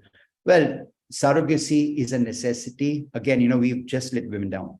So I have women who don't have a uterus. I have women who have had 8 and 9 abortions who really need surrogacy for the purpose. So again, I was very much a part of this earlier on with the NCW. Surrogates were exploited. Instead of fixing that, we banned surrogacy. And we denied a lot of women that reproductive option or choice. And we need to do something about it. I think they will, because there is so much commerce behind surrogacy. I'm sure they'll push the parliament to make some changes. But let's face it, the surrogate enters a legal agreement with a couple to carry their child. It's generally very well done. I've seen surrogacy being done by colleagues for a very, very long time. I don't myself do surrogacy or IVF or assisted reproduction. But if those people have abdicated their responsibility, of course, she has every right to abort. She also has a right to abort if it affects her health. And I've sometimes seen in cases where the surrogate does badly, but because so much money has been spent, she's forced to carry a pregnancy, which maybe should have been terminated. So all these have to be a part of her protection, no matter what. And what extent should state have power to regulate? I told you, very clearly tells you there are a handful of states today that completely ban abortion. Countries, there is Nicaragua, Chile is still on the list. The Middle East, it's crazy. You think people that don't do abortions? The prevalence is the same. They either cross borders. What about all those US states where it's happening? They cross borders. Today, there are organizations like Women on Web, where they send you the medication abortion by post and tell you how to do that. People will find a way. It's only sad that when women need that support, when women need that counseling, when women need that caring, when women need to be protected. Okay, one of the biggest travesties of the Indian Penal Code for me, if lawyers need to change something, is you have criminalized abortion even for the woman herself.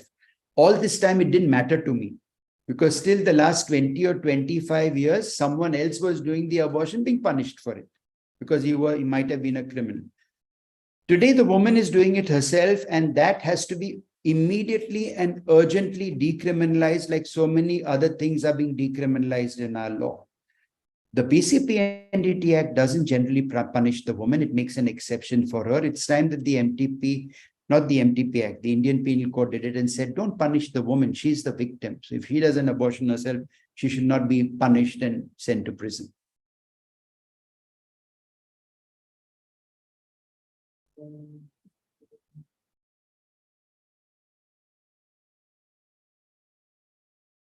Doctor, I had a question. Why the man doesn't have a right to have an abortion over his partner on the ground? Sorry. No. I'll ask my question after you answer that. I just had one last question, like from my end. I'll ask that after you've answered the query. That's okay. So I mean, again, here it's finally. I said this before. It's a partnership thing. There is failure of contraception. It's her body. She can't be forced to do something even if it is in the other person's self-interest. At the most, what will happen is she'll bear the entire burden and responsibility of what she goes through. And he can walk out of the door and walk away. Women can't do that. When there is contraceptive failure, women can't leave the room and go away. They have to bear the consequences. Men will walk away. So that's why the man doesn't get to make that decision. He can make his decision as to what he wants to do with her after the pregnancy has happened, whether he wants to support her or not support her. But that's where his right ends.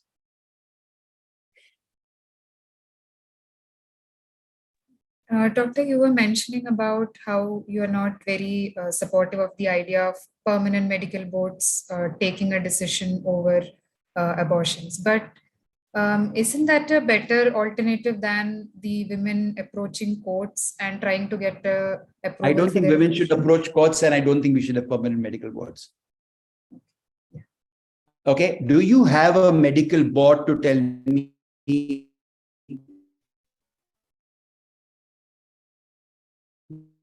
people would love to when to do a cesarean? Do you have a medical board? Do you have a medical board to tell me when I do the most complex laparoscopic surgeries? You can trust me with all those things as a provider to work with my patient to make certain decisions. We worry about the PCPNDT Act and misuse. The guys who are misusing the system don't need laws to misuse. You know, there's that famous saying of Plato's that bad people don't follow laws. It's only the good people who do. So for me, it is, and we did work on this. We are talking about now extending gestation age up to 20 weeks or 24 weeks. It's now a no-brainer. Absolutely a no-brainer. Up to 20 weeks, we've done the great favor to the woman by saying only one opinion, not two, because there are places where you don't have a second opinion. After 24 weeks is where your challenge comes in. My basic point is, till this happened, until someone went to court for Nikita Mehta, trust me, there is not a gynecologist in the country who hasn't terminated a pregnancy with a major defect in good faith, with complete ethics. Only he was not foolish enough to try and pass it under the MTP Act. There are obstetric decisions. I don't go for permission to do a cesarean saying, I have to terminate a pregnancy at 28 weeks because of severe high blood pressure. Okay, that's risk to her life, but because of a birth defect. So my basic point is, medical boards came in from that first case. It was a recommendation, but the court needed a panel of experts. Isn't the doctor an expert? You can hold him liable for his opinion later on. You can have a reporting mechanism. We did a meeting in Delhi when we were working on these amendments with a bunch of top people. We had cardiologist Bharat Dalvi from Bombay. We had Subhash Dalal from Bombay. We had a geneticist. We had people from Delhi. And we came out with a list of abnormalities which should have been gazetted. And our proposal was to say, you can terminate a pregnancy late so long as it is one of the gazetted abnormalities and so long as you report it in this format. It should have ended there. The court said go to a medical board. Nobody ever asked for a medical board because a few courts asked for, a handful of courts asked for medical board. It was legislated. Medical boards won't meet on time. They are busy doctors. Medical boards will expect them to give lots of evidence, will expect them to maybe come in person, will then take time giving the decision. Pregnancies are very time sensitive. Then they will give an opinion which may not be the opinion the woman is looking for. I've got a defect in my spine. I don't want that child. And you will say, no, this defect can be repaired. Yeah, the bladder may not work, the lower limbs may not work, but the defect can be repaired. That's what medical boards will generally do. I'm sorry, I know I'm turning what is there presently in the rules upside down. This was never proposed. If you go back to the 2014, we worked for 5-6 years, very well thought out. A big group of people from different backgrounds came in and did it. And pressure from professional organizations who I felt were just kind of protecting their turf.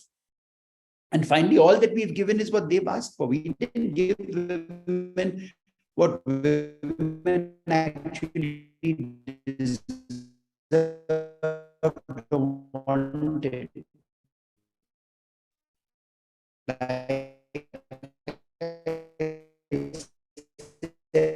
Right till 12 weeks.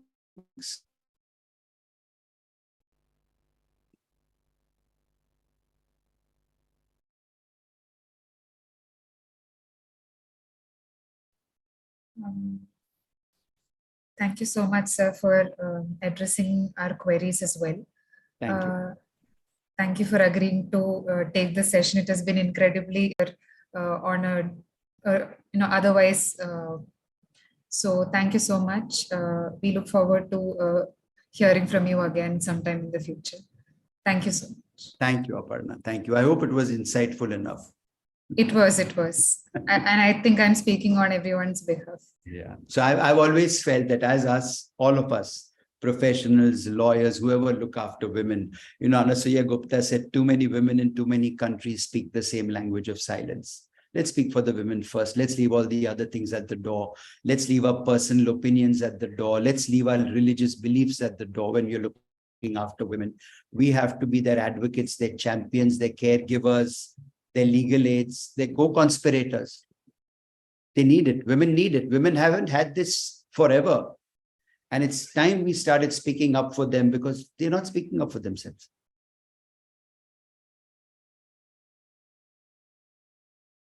Yes, sir, absolutely. Thank you so much. We'll have the next speaker for the session. We'll go to the second technical session.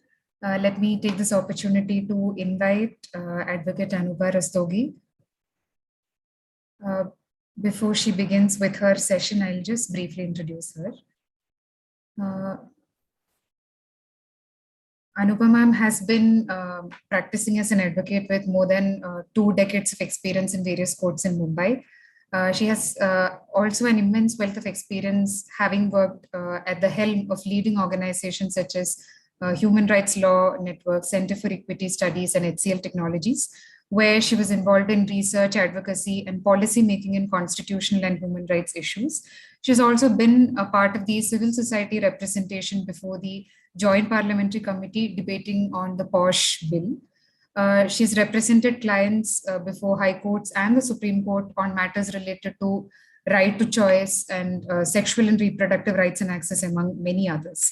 Currently, she's a member of the South Asia Reproductive Justice and Accountability Initiative of the Center for Reproductive Rights and is also the Special Public Prosecutor for SEBI in the Sessions Court, Mumbai. It's a pleasure to have you as a speaker for this session.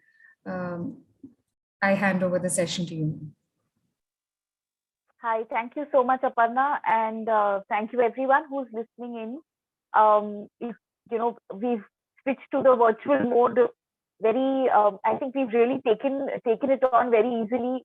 Of course, it's got its pros that I can sit in Bombay, attend my cases in the morning, and be for the session. But I think conversations like these are much better in person because there is so much that one understands by how people react to what you're saying, and it's so much easier to ask questions and really have a conversation instead of it just being something that's a one-way traffic.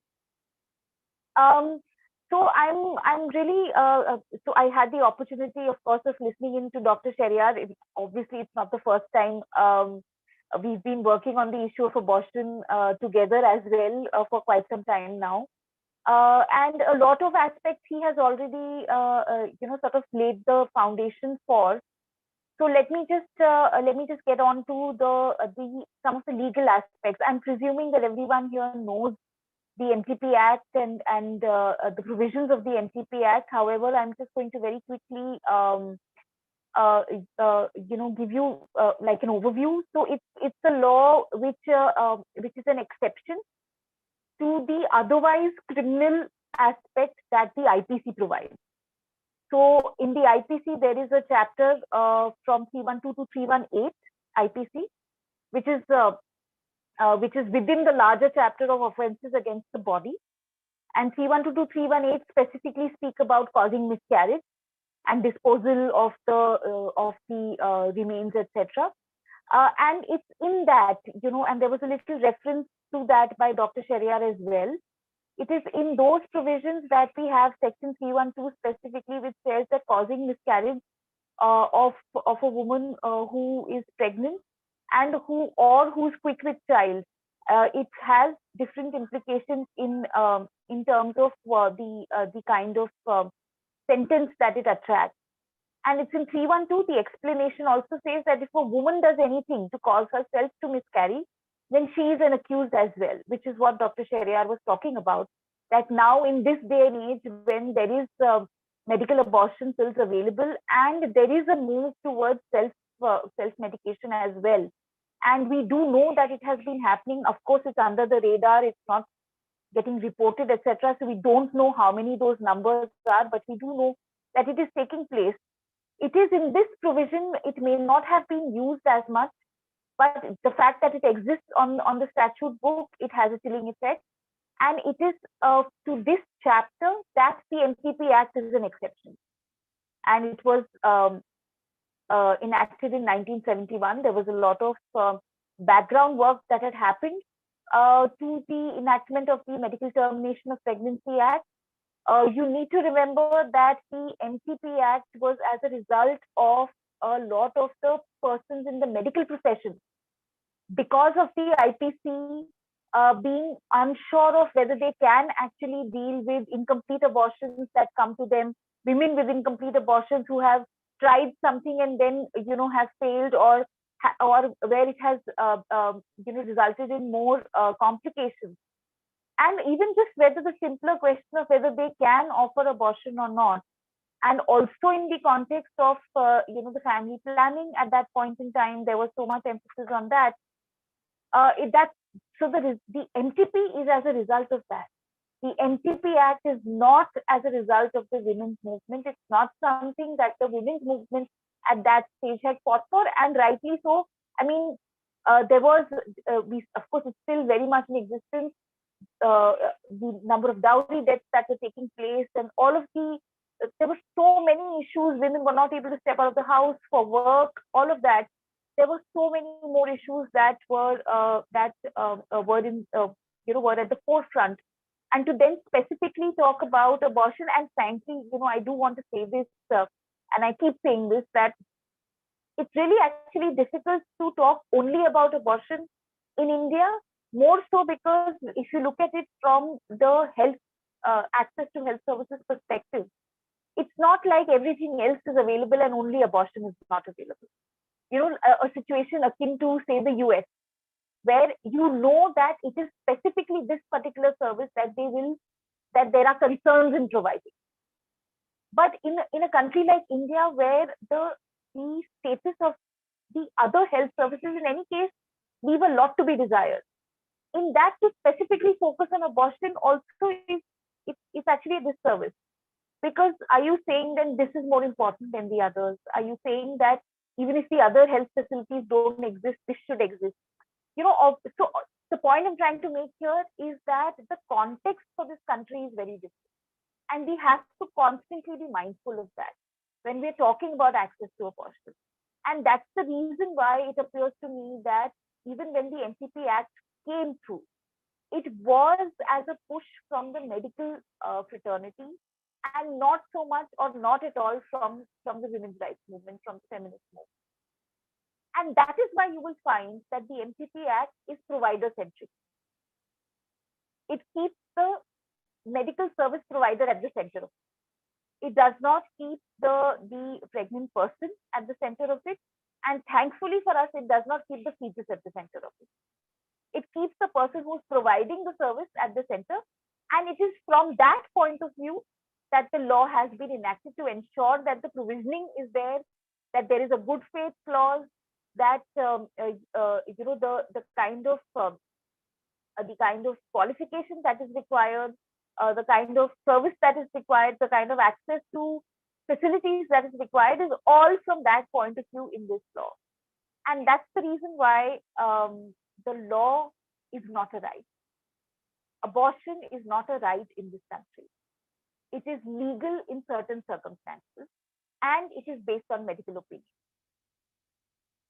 It is only when a medical service provider is of the opinion that, yes, you fall within the realm of the MTP Act, you are a pregnant person and you fall within one of the reasons of why a termination of pregnancy can be done, that the service can be provided to you. Also, obviously, based on what your own your own health condition is. And therefore, you will find, and please keep this in mind because there is always a lot of lack of clarity on this. The access to abortion is not a right in this country. Abortion is not a right in this country. It's legalized in certain circumstances. It does come within the right to life and the right to health. You know, when we look at the jurisprudence under Article 21. So as within the right to life, there is the right to health, and right to health would include access to health services. And within that, we talk about access to abortion services as one of the health services that should also be accessible. That's a different constitutional route that we take. That's a different rights-based argument that we make. But if we talk only about access to abortion or abortion being the right, then the legal language is very clear. We have some very good jurisprudence, especially in the recent past. However, it still does shy away from really saying that abortion is a right in this country.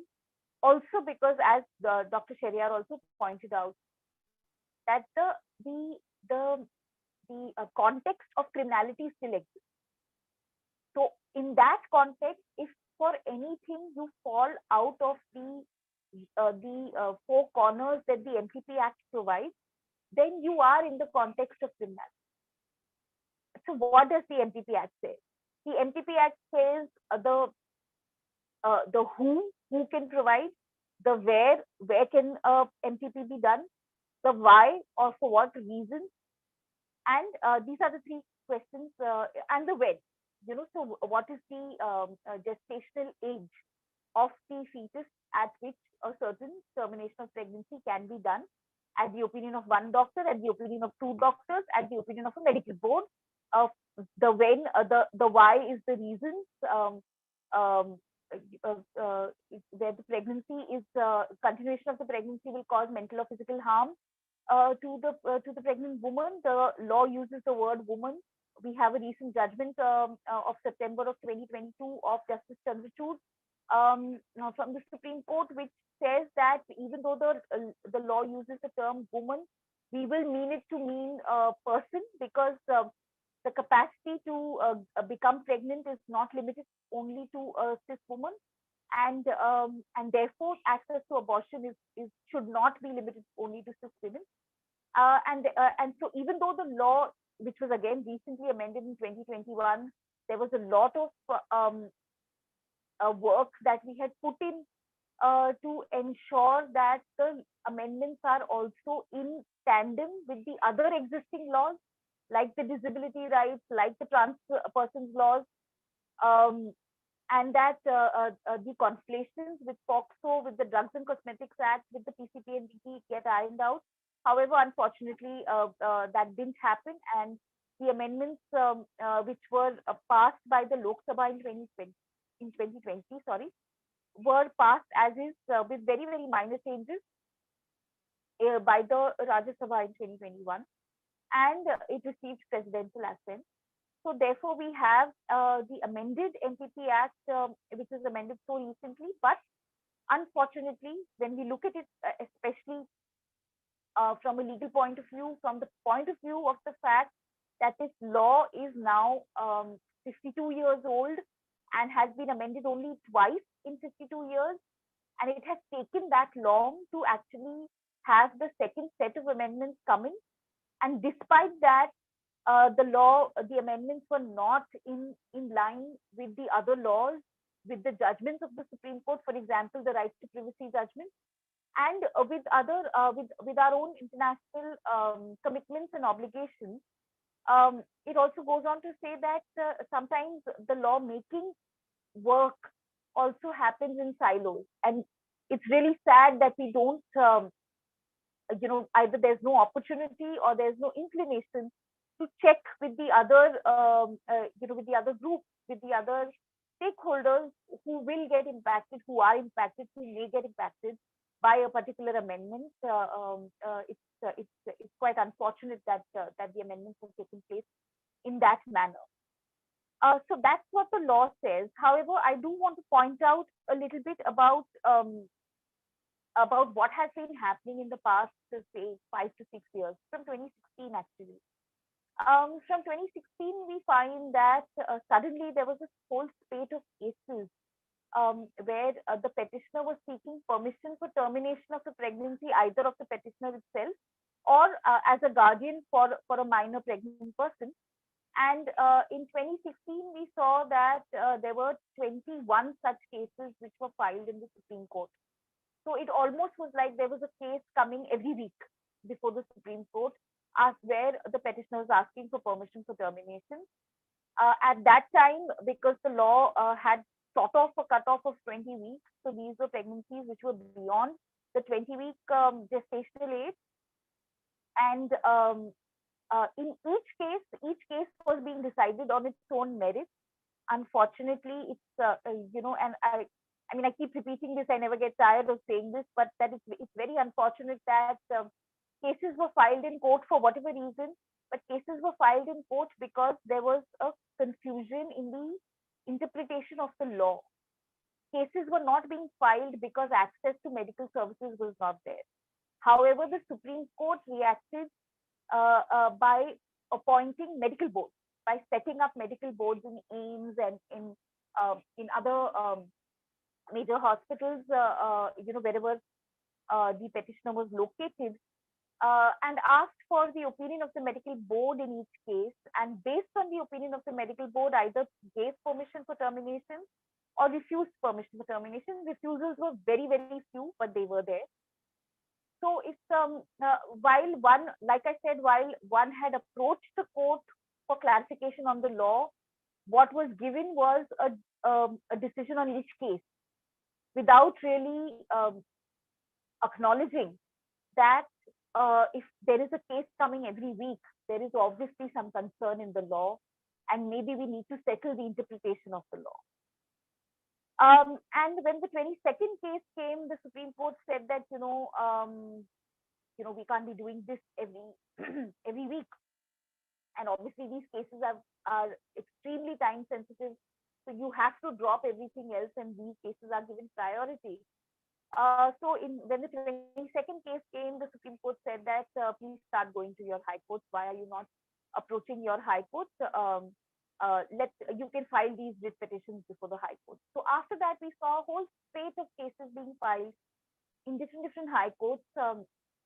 As part of the Pratigya campaign, I was tracking these cases for quite some time. For 4 years, I've tracked them. We come out with 2 reports. You can check them out on the Pratigya campaign website as well. They're available for download. And we have tracked them till August of 2020, or September of 2020, right? And even from 2016 to 2020, we saw close to 600 cases being filed in various high courts. And you can imagine then what's happening if there's no clarity. While there were some very, very few principles laid down by the Supreme Court in some of these cases, like the Suchita Srivastava case, which was a long time ago, the Z versus State of Bihar, which also brought in the aspect of compensation because there was so much delay at the part of the authorities in Patna and the Patna High Court. Apart from those, and Meera Pal, Sharmila Gaikwad, some of these cases, apart from that, Sharmila Gaikwad, apart from some of these cases, there wasn't really specific jurisprudence. So we now have cases, judgments from various high courts where very, very different kind of perspectives have come out. I think even very recently, even now, we were seeing that in the Gujarat High Court, there was a matter which was being argued where the pregnant person is a minor who's 16 or something, and she was at a 24 or 26 weeks, if I'm not wrong. And the judge was of the opinion, after quoting Manusmriti, some portions of the Manusmriti, also was talking about how in those ages, girls would get pregnant and have children at 14, 15, and 16. And, now everyone says that it's not safe, but it was safe then. And I believe that now when the matter is kept again, the High Court judge has also asked for the accused to be present and to try and see if the matter can be settled. And mind you, this is not a case where it's not a case of elopement. It's not a case of where the girl, with her consent, was sexually involved with someone, even though it still is an offense under POCSO, and that's of course a different conversation. So despite that, so you can imagine that we have such very, very problematic jurisprudence which has now come up on the issue of abortion. But there are some very, very good cases as well, some from the Bombay High Court, some from Kerala, Madras, from the Delhi High Court, some very, very positive judgments, positive jurisprudence, positive interpretations which place the pregnant person at the center and really views access to this service from a constitutional guarantee point of view.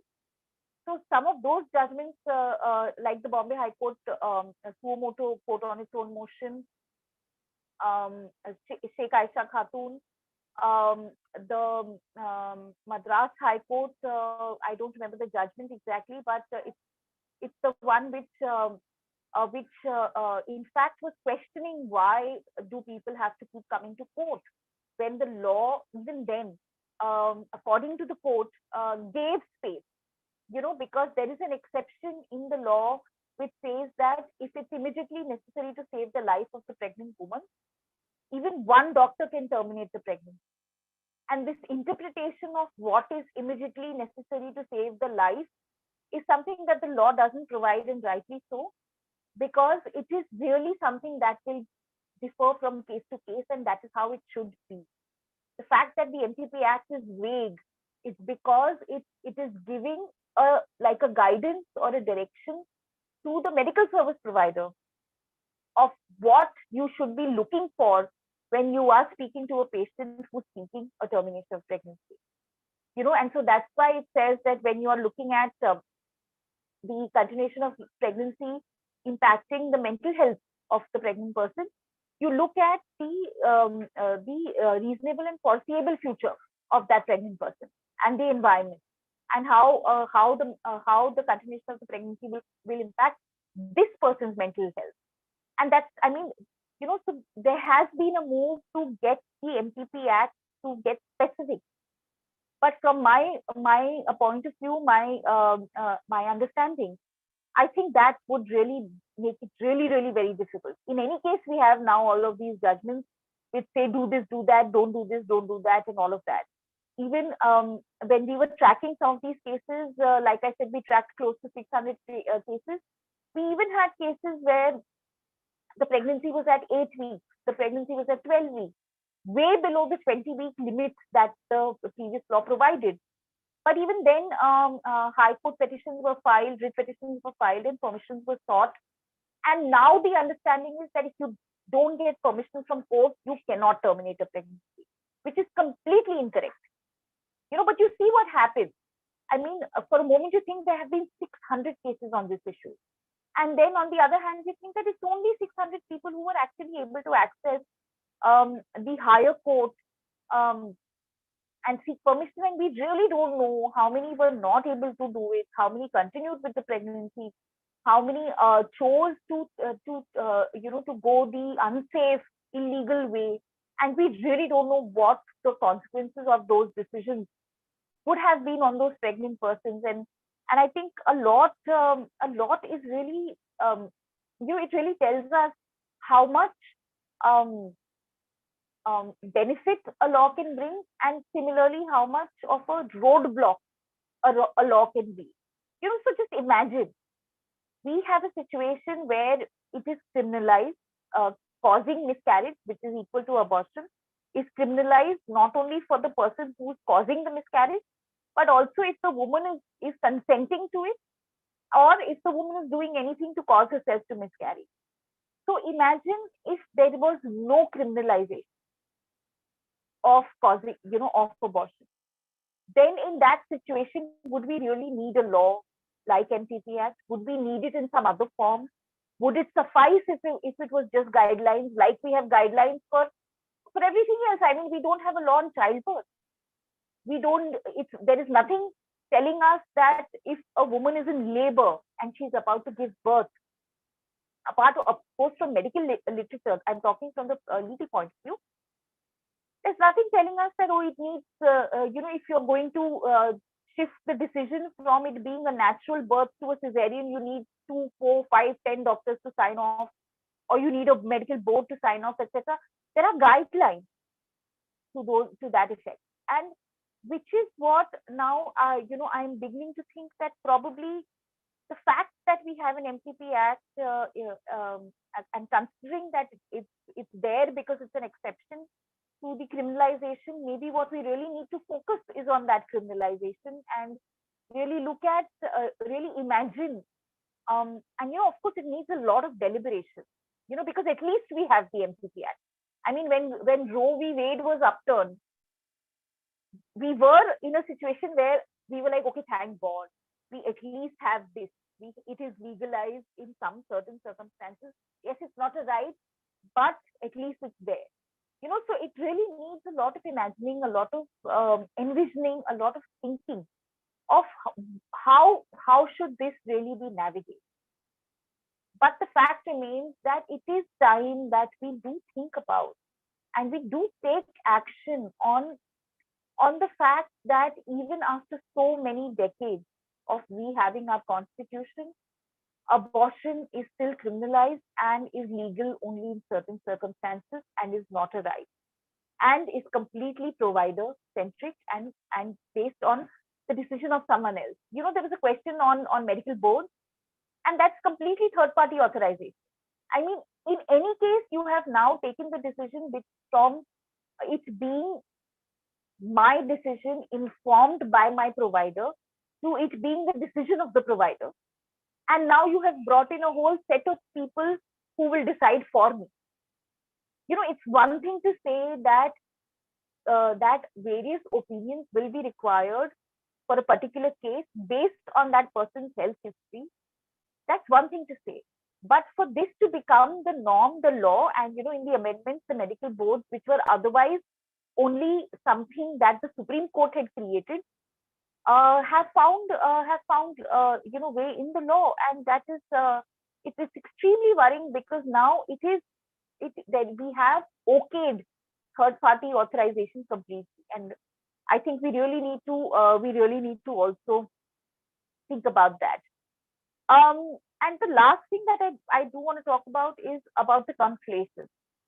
And there was a little bit of I think Dr. Sharia did sort of touch upon the conflations of the MTP and the POCSO Act, for example. So in the POCSO Act, there's the mandatory reporting. So obviously, and the mandatory reporting for everyone. And again, the mandatory reporting has its own pros and cons, and I think that again is a different discussion altogether. However, what that has resulted in is that because a service provider, obviously, if there is a minor who's pregnant and who wants to terminate the pregnancy, obviously there has been sexual intercourse, and in the eyes of law, in the eyes of POCSO, it's an offense. It's a rape. It's a sexual assault that has happened with her or with that pregnant person, irrespective of whether that pregnant person was consenting to that particular sexual activity or not. The law has, decided to just, in a broad brush stroke, has said that everything below 18, any sexual activity, offense. No, no discussion and consent. So obviously, it's then and then there is mandatory reporting. So you have to report to the concerned SJPU, and then provide, and inform and continue providing whatever services expected. But in a lot of cases, what happens is, and a lot of doctors, there is anecdotal evidence to this effect. I don't know if it is, if there are a lot more reports. I know that there are some where doctors have reported that either they themselves don't want to get involved with the police, and therefore they don't encourage, minor looking or even minor minor patients to come to their clinic for the termination of pregnancy. And on the other hand, they have also reported that where they have informed the minor and or the minor's family or whoever the minor has come with, that we will have to inform the police.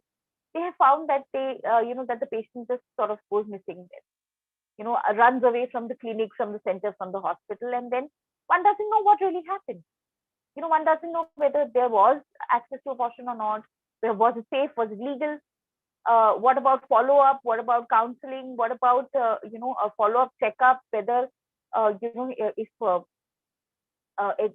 everything has been expelled out or not, and if it's not, then what about the complications that happen after that?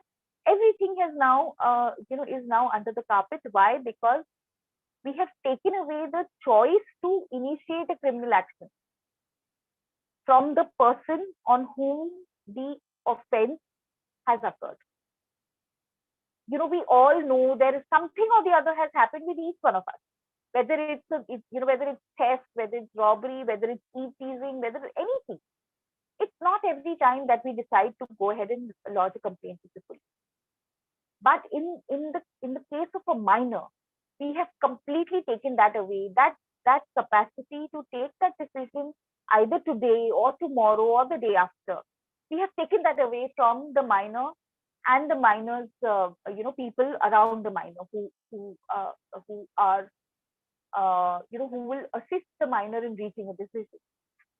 The law is saying nothing doing, you have to file.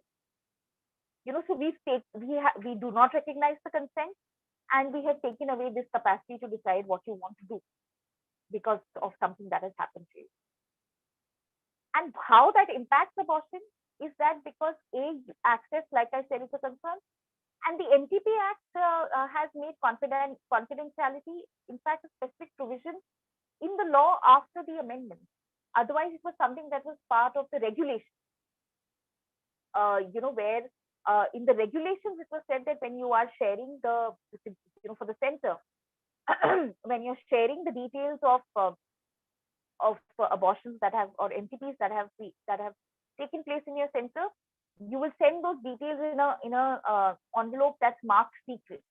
So the confidentiality aspect, which was there in the regulations, has now come in the law, and it is part of the law that confidentiality has to be maintained. But why did you not iron out this concern?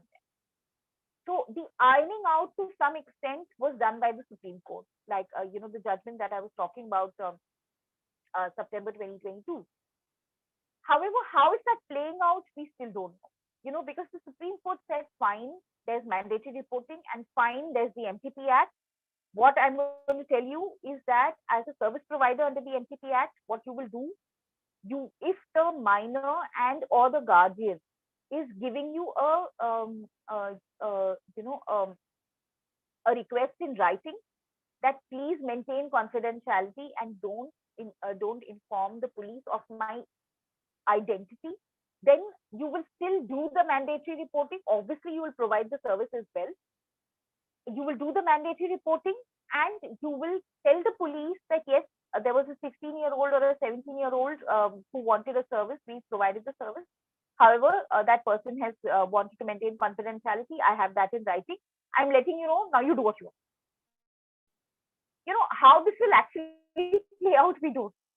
That still remains to be seen, because it's while it's a very good effort at ironing out the difference, I really don't know how it's playing out practically.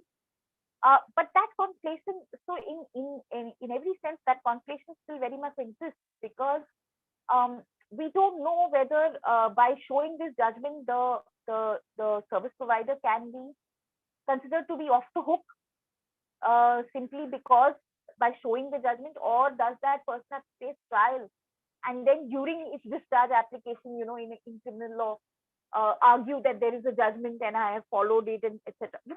So all of that still remains to be seen. Then, of course, the conflation with the Drugs and Cosmetics Act. Again, the medical abortion pills, the MA pills, the medication abortion pills, whatever different terms that is given, is a Schedule 8 drug under the Drugs and Cosmetics Act. And the Schedule 8 drug is something that requires a lot of record keeping by the pharmacist. which again is in violation or in contravention of the confidentiality aspect that the NPT Act provides. So, and again, even though we amended the law in 21, we did not iron this out. We did thankfully increase the time for up to which the MA pills can be used. It was 7 earlier, it's 9 now, but we didn't iron this out. And of course, the conflation with the PCP and DT Act, the conflation is more on, in implementation, not on paper, because the PCP and DT Act stops at the moment you either know the sex of the fetus or you have chosen the sex of the fetus. It stops there because the offense has happened as far as the PCP and DT Act is concerned. It does not get into what happens with that information. You can even choose to continue the pregnancy, but the offense of PCP and DT Act still exists. Or you may choose to terminate the pregnancy, whether that's an offense under the MTP and the IPC or the IPC or not is something that each case will decide.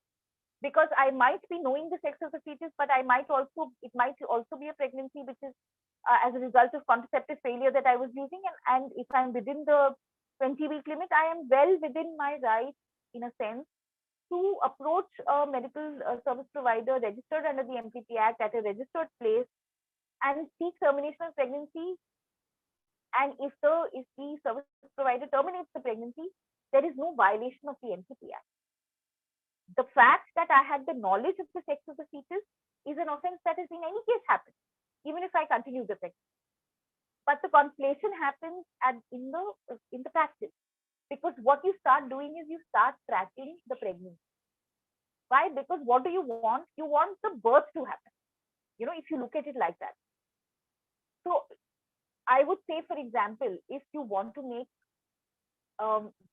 sex selective or sex based or gender determined abortions an offense, you should make childbirths which are based on the information about the sex of the fetus also an offense. Because your issue is with the fact that the PCP and DT Act says that the offense is the communication of the sex of the fetus, which happens irrespective of what really happens with the pregnancy after that. But the conflation remains very much in practice. It's very difficult.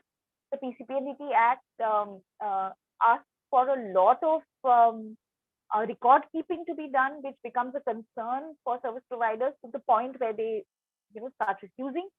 And so there's all of that really needs to be ironed out. But really looking at it from the point of view of a whole bunch of persons who are studying law, what you really need to really think about is that we may keep ironing out the concerns with the MTP Act and maybe have an MTP Act which looks great and is beautiful and everything. But do we really want to start digging deeper and see why did we need a law in the first place? And is there something that we can do about that? And I'm going to stop here for a quick.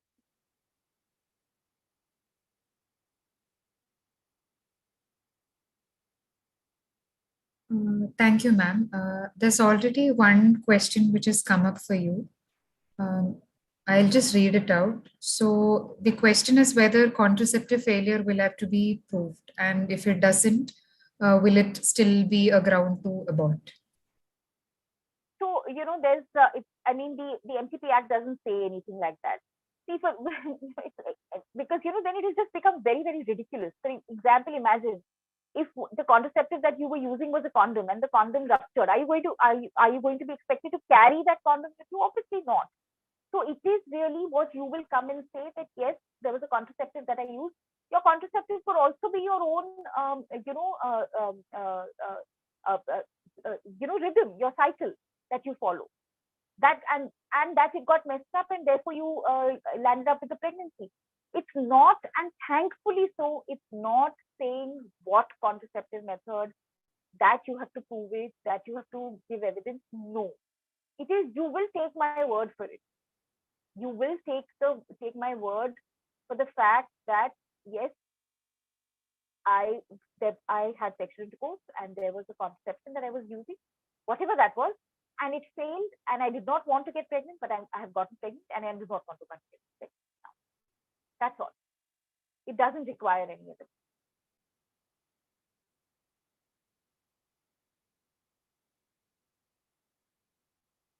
While the participants might be typing their questions, I just wanted to raise a query. So you were talking about how there are different interpretations by various high courts. And there is also this issue of some high courts deciding the cases based on the right to life of fetus, whereas there are other high courts which deal the case in a progressive manner, putting women on the center, as you have rightly pointed. So, as a practitioner, what do you see as a way out to resolve this conflicting jurisprudence? Like, will a Supreme Court judgment which clarifies the standards that have to be used for evaluating these cases, will that be a way out? Like, what do you see? I think, I think there's a lot that really needs to be done. Can you hear me? Yes. You can hear me, right? No, I think there's a lot that needs to be done, but something that I have now repeated today a couple of times. As people, dealing with law, I think we really need to think about really digging deeper from, so we have all these judgments and we have hazard things and, guidelines hai, ye hai, wo hai. But why did we need a law on abortion in the first place? We don't have a law on brain surgery. We don't have a law on childbirth. There is nothing which is mandating a service provider to assess whether the person is mentally, etc., ready to have a child. But then why are we doing that assessment for terminating a pregnancy? Why? So I really think that, all of this that, that the Supreme Court clarifies the law, lays down the law, all of that, or, sort of gives clear guidelines to the high courts is one thing for sure. Because even after the law has been amended in 2021, there are still cases going to the high courts, which is unfortunate. Because the whole idea, I think, behind especially bringing in medical boards in the law was to ensure that people don't have to go to the courts anymore. But unfortunately, that is still very much happening. So, I would say we need to go, a few steps beyond that and really start asking about why is the IPC still criminalizing access to abortion, because of which we have the MTP Act, and what can we do about that criminalization? I think that's the conversation that's really required.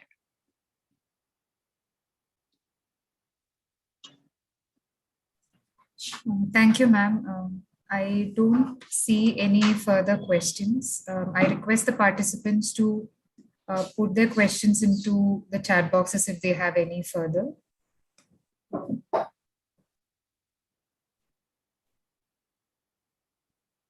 Maybe if there are further questions, we'll take it up later on. Let me take this opportunity to thank you. It was a very insightful session. Although we are all people from law background, there were a lot of points that were cleared for us as well. It was a very lucid presentation. Thank you so much on behalf of Team CEERA. Thank you. With that, we have come to the final leg of our sessions. We have the third speaker for the day with us. Let me take this opportunity to invite Advocate Brototi Datta, who is a lawyer with a postgraduate degree in human rights law from National Law School, Bangalore. She has held leadership positions at the Center for Law and Policy Research, Bangalore, and the Lawyers Collective. She has also had extensive policy research experience as a senior consultant with Government of India and providing technical consultancies to UN agencies. Now, at present, she's working as the advocacy advisor for Asia at the Center for Reproductive Rights. It's a pleasure to have you with us for today's session. I hand over the session to you, ma'am. Thank you so much, Aparna. And once again, thank you to the center as well as to National Law School for inviting me to be a part of this discussion, very important discussion. I, of course, had the chance to listen to, a little bit of the presentation that Anubha made. And it really kind of gives me the right context and to kind of segue into my presentation. Of course, I missed Dr. Sheria's presentation, but I'm sure it's been a really engaging and enriching, day for everyone. What I'll do is, because a lot of I think the issues that I wanted to also kind of speak about, I know Anubha has also mentioned them. And I just wanted to, before I have a brief presentation that I wanted to share. But before I do that, I think I really want to kind of reinforce what Anubha mentioned in terms of, the MTP Act and looking at the issue of safe abortion that we do now in India in this framework of criminality. And I think that is where the conversation needs to kind of happen.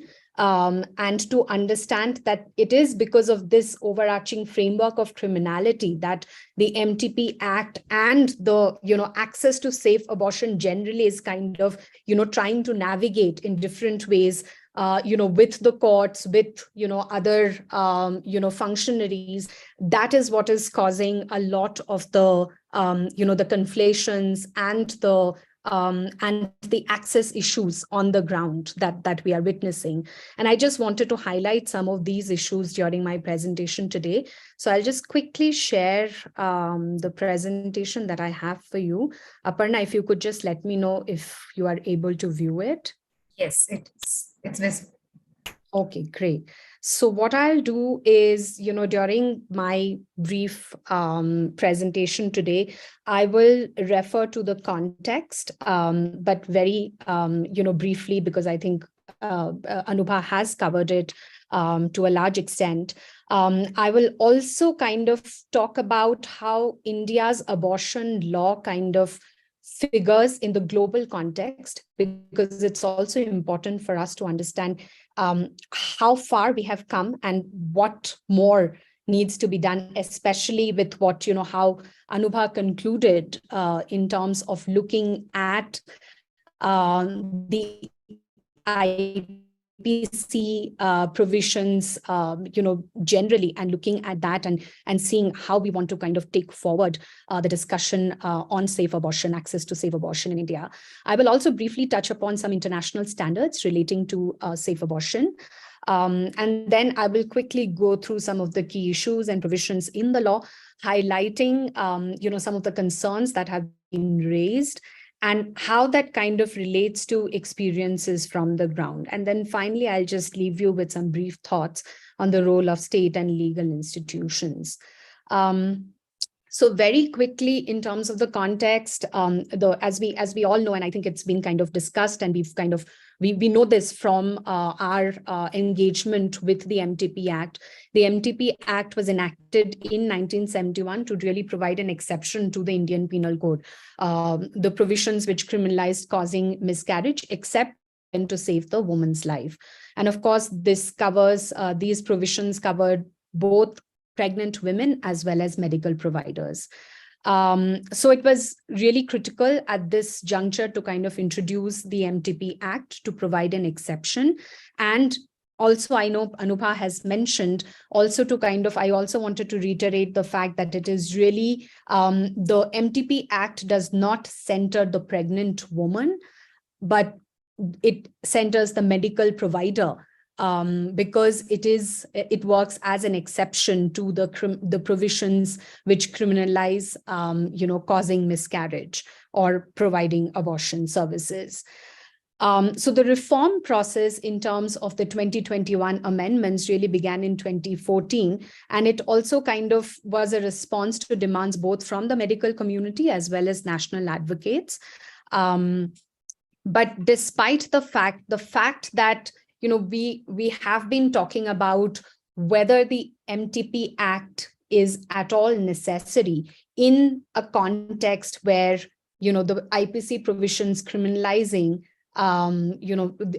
criminalizing provision of safe abortion is not there. And if we kind of look at whether the MTP Act, it was enacted in 1971, we are here in 2023, but unsafe abortions do continue to be a key concern.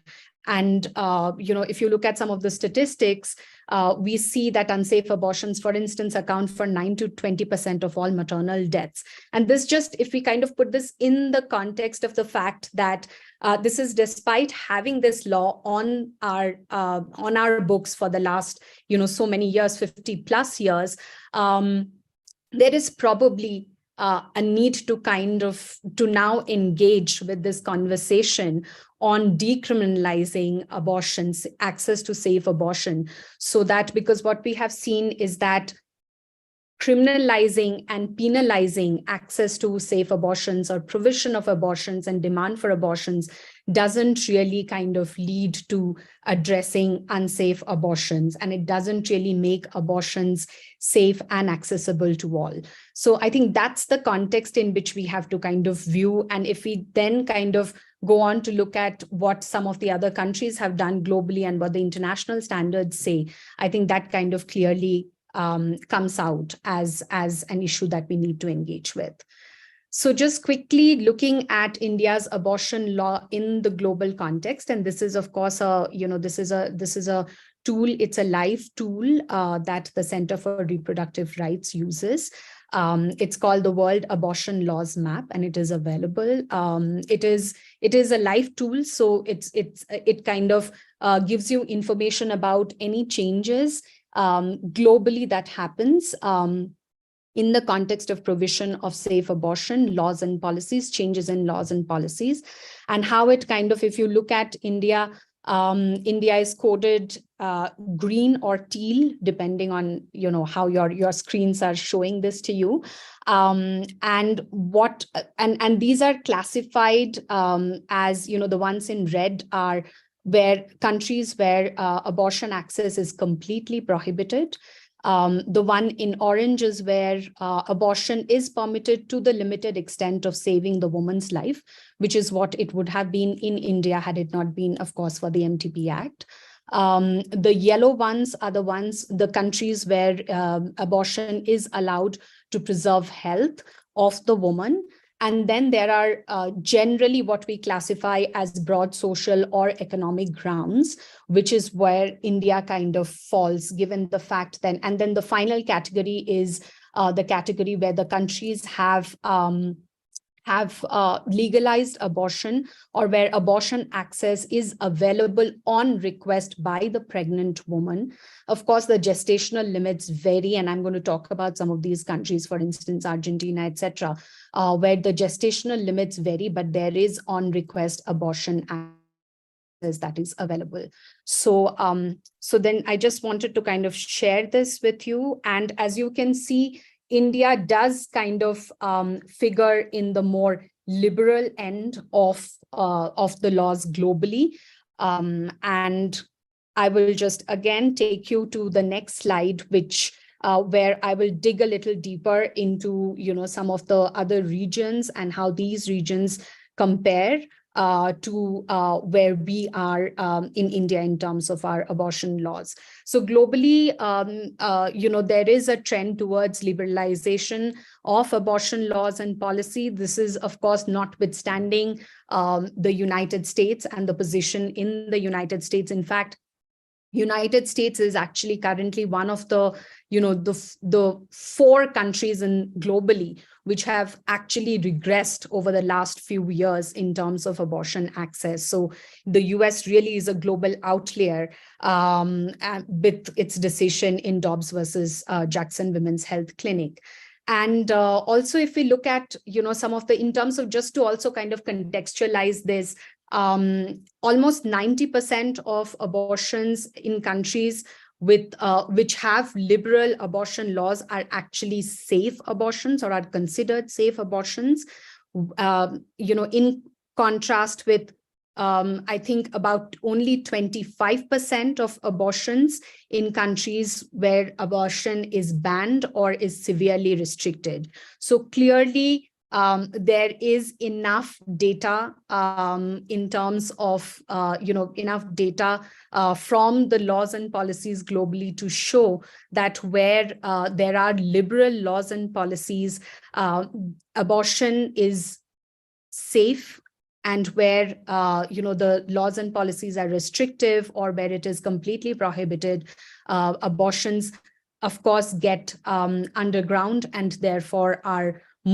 in most cases unsafe abortions.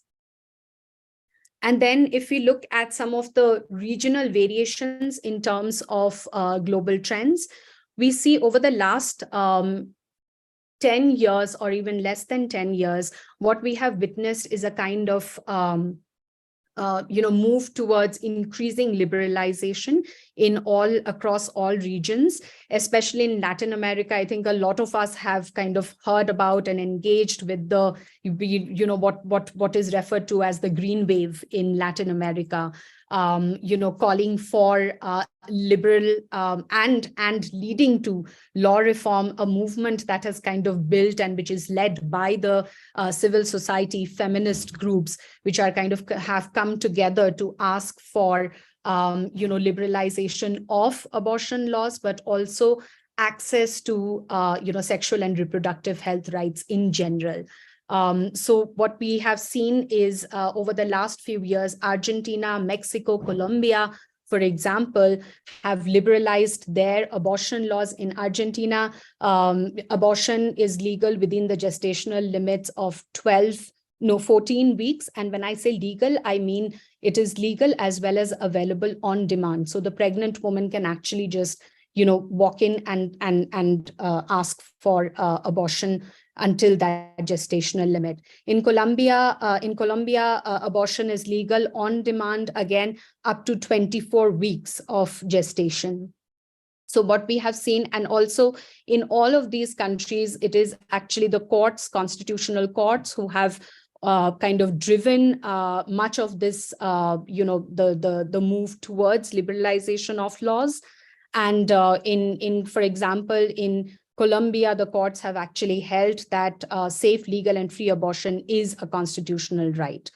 In Asia, also closer to home in Nepal, abortion is considered a constitutional right, a fundamental right, is recognized as such under its 2015 constitution. And also the 2018, Nepal passed the Safe Motherhood Act, which is a very progressive law in the country, which allows abortion up till until 28 weeks of gestation, and also has kind of introduced various measures, including, task shifting and ensuring that medical abortion, for instance, I know Anubha did speak about that, and I am also going to touch upon that in the context of India. But medical abortion is, for example, available free in public health, facilities in the country. So a lot has been done in Nepal in terms of ensuring abortion access. But along with, I also wanted to mention that this is not just abortion access. What we have seen, for instance, happening in Nepal is also, in terms of their reform of sexual and reproductive health rights policies as well. So there is an overarching liberalization in terms of SRHR access in Nepal. South Korea and Thailand, I think many of us have also kind of read about, these recent, changes that took place, where in both the countries, abortion is now available. Of course, there are gestational limits involved, but, they have also liberalized their laws. In Africa, there's, again, many countries have liberalized their laws, but I also wanted to just quickly mention Kenya. In 2022, there was a High Court decision in Malindi, the High Court of Malindi, which kind of, made some really progressive pronouncements looking at and upholding access to abortion as a constitutional fundamental right. So, that's so what we are witnessing is the courts basically being at the forefront of recognizing the right to abortion, safe abortions as a constitutional right, as a fundamental right, and ensuring legal and free abortions within their national domestic contexts. And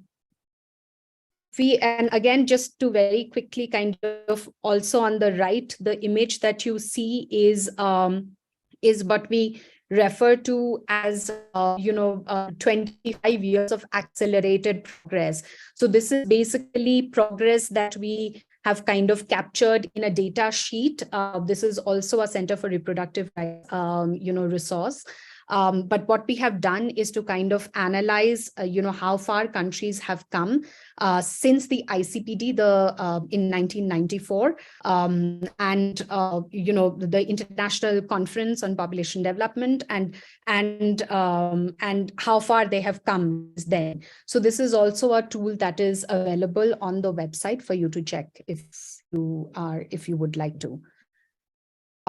Now, very quick, moving on to the international standards on safe abortion. And so in terms of the UN conventions and treaty bodies jurisprudence, there has been over the last few years, there has been, while, abortion and SRHR was kind of recognized, by the treaty bodies in their jurisprudence.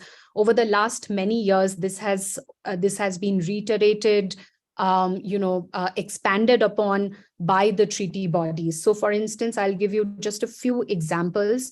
The UN Human Rights Committee, which is the committee that that expands on the ICCPR, as most of you know, in its general comment number 36, which is in 2019, said, for instance, it did say a lot of things, but I just wanted to kind of highlight this point, that it said that states should not apply criminal sanctions to those who undergo abortion or to medical service providers who assist them in doing so, and that the state should also not criminalize unmarried pregnancy. So I wanted to highlight these points because these are, of course, very contextual for our country in the way the MTP Act has played out in the past, and its implementation is likely to play out now as well.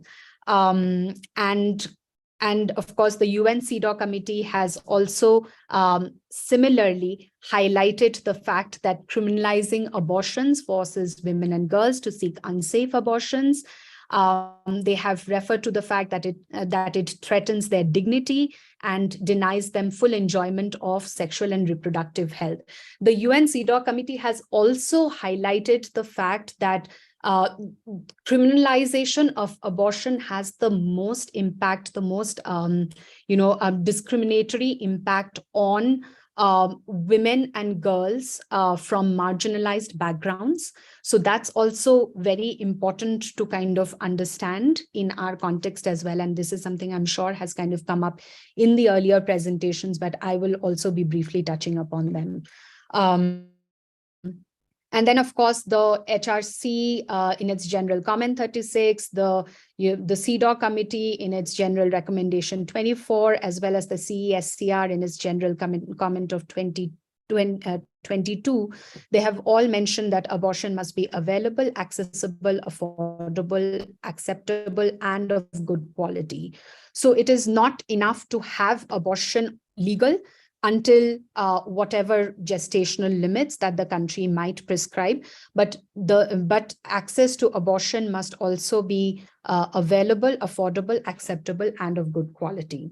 I'm not going to go into the Human Rights Committee decisions in Mellet and Whelan versus Ireland, but these were also important judgments where the Human Rights Committee did kind of refer to abortion as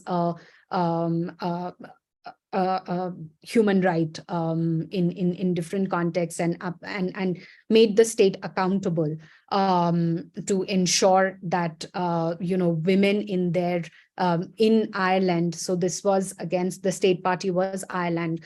So women in Ireland had access to information as well as a non-discriminatory abortion services.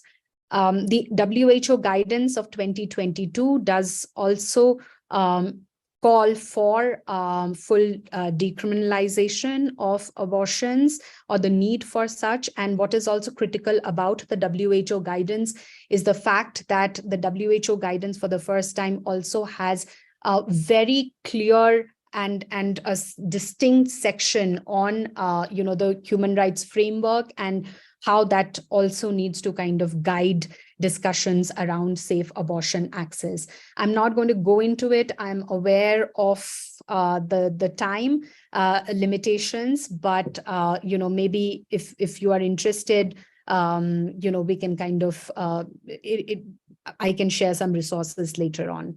I have already mentioned about the ICPD. I'm not going to go into that as well.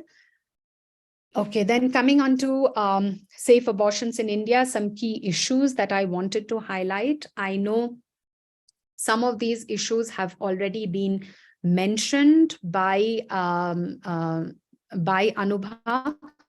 So I'm not going to go into too much detail, but just to highlight some in terms of gestation, internet might be a little unstable.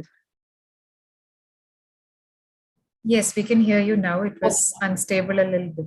It's okay. fine. Okay, all right. Thank you so much. So in terms of gestational limits, as we know, the MTP Act of 1971 had specific categories where it kind of until 12 weeks, it required advice of one doctor. Until 20 weeks, one required the advice of two doctors. And from 20 to 24 weeks, it was only to save the life of the pregnant woman, as well as beyond 24 weeks as well. Abortion could only be, or termination could only happen to save the life of the pregnant woman. And then, of course, the current law, because there was a lot of concern around the limitations in the gestational limits. The current law does kind of expand the gestational limits, which have allowed greater access to abortions in India now. And of course, the prescription now is that, until 20 weeks, it is one only needs the advice of one doctor. Until 24 weeks, advice of two doctors, but there are, of course, specific enumerated categories in the law. And then beyond 24 weeks, abortion can only be accessed, or termination can only happen if there is a finding of substantial fetal abnormality. And there is a medical board that assesses and attests to that fact. Then in terms of judicial authorization requirements and the consequent delays, Anubha did mention in the earlier presentation about this. And of course, this has been one of the core concerns, and which unfortunately, as we are seeing playing out, of course, the Gujarat High Court judgment, the matter that has come before the Gujarat High Court, and of course, the court orders. What we are witnessing is really problematic and concerning. And the fact that although under the MTP Act 1971, because post 20 weeks, there was nothing in the law to provide for access to abortions, except only to save the life of the pregnant woman.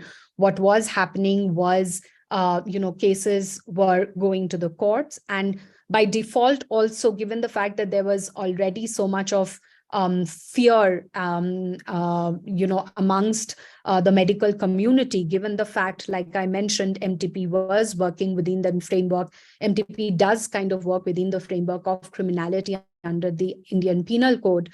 What was happening was, even before the 20 weeks cases were going to the courts in many instances. And of course, under the current law, to respond to this particular issue, there is the law has now kind of clearly laid down, gestational limits and who can kind of, access termination of pregnancy under those gestational limits. And there is no judicial authorization contemplated under the law. But despite that, what we are witnessing is that cases seem to be going up to the courts for authorization, as well as wherever there is, it is post 24 weeks and there is requirement of medical boards. What we are seeing is that whatever was the concern before pre-2021, before the amendments came into effect, we are seeing a similar kind of pattern, despite the fact that the law does not really contemplate judicial authorization after post the amendments.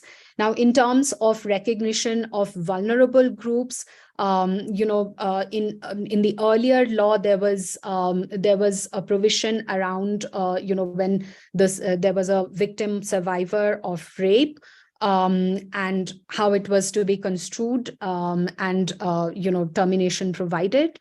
And there was, of course, section 3, subsection 3, which kind of had the provision on actual and reasonable foreseeable environment, which was then developed by courts to kind of recognize various vulnerable groups and how they could access abortions.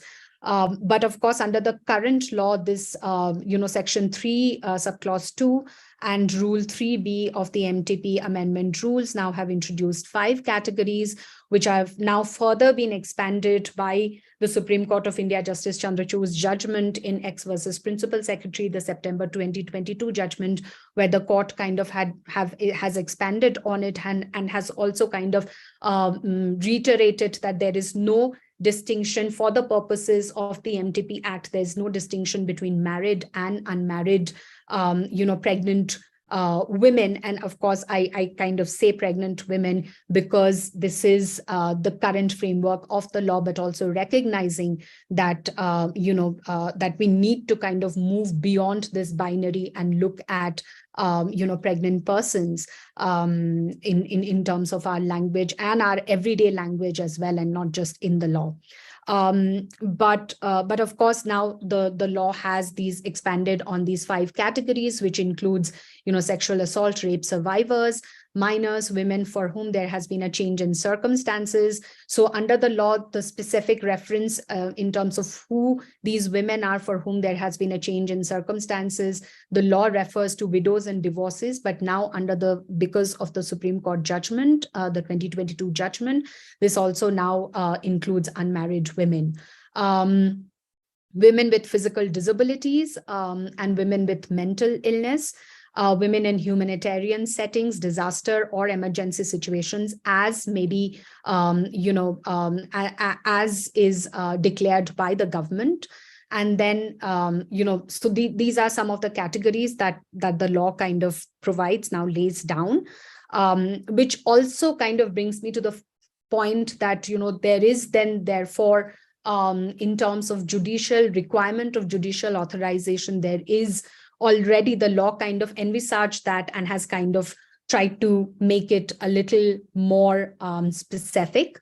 And this is, of course, we are talking about, the MTP framework and not kind of going beyond and engaging with the issue of decriminalization of abortions.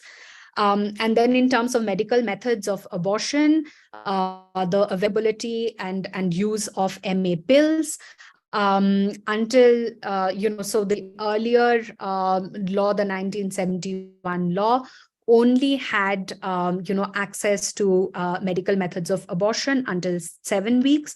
Of course, we had the, the guidelines, some guidelines did kind of come up at various points, talking about availability of MA pills and drugs till 9 weeks of pregnancy, but this was not within the framework of the law. But now with the current law, Rule 4A1A, subclause 1A confirms that methods of abortion is available until 9 weeks of gestation. And then finally, I know, again, I think there has been some discussion around this. The fact that at the end of the day, the MTP Act, even in its current avatar with the amendments, continues to remain a provider-centric law, and it fails to center the pregnant woman within the law. And so in terms of the framing, it is not a rights-based law at all.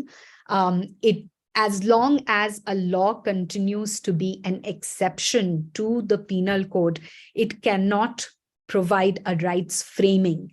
And the fact that, the rationale behind the law and when you read the parliamentary debates leading up to the enactment of the 1971 law, as well as when you look at the current law and its statement of objects and reasons, there is clearly a dissonance between what the rights framing of the law that or having a rights framing, but what the law really kind of says that it is going to do.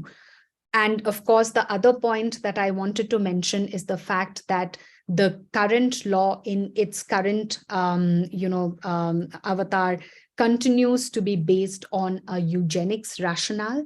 And this kind of continues despite a lot of engagement with by different civil society groups as well as SRHR groups.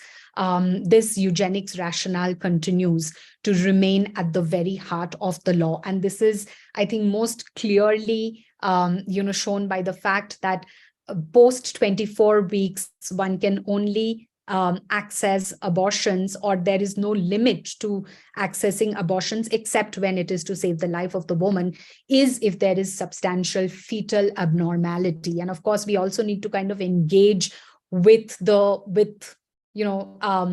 language of the law. And I mentioned pregnant persons as one example, and the other example is the fact that we continue to kind of look at this as fetal abnormality, despite the fact that within our Indian laws under the Mental Health Care Act or the RPWD Act, we have kind of moved beyond looking at abnormality and looking at persons with disabilities in a wider and much more evolving spectrum. So I think it's very important for us as we continue to talk about what comes next in terms of our engagement with the MTP Act, as well as looking at decriminalization or looking at engaging with the criminality aspect of it in different ways. It is also important for us to kind of engage with this this framework, the rights framework,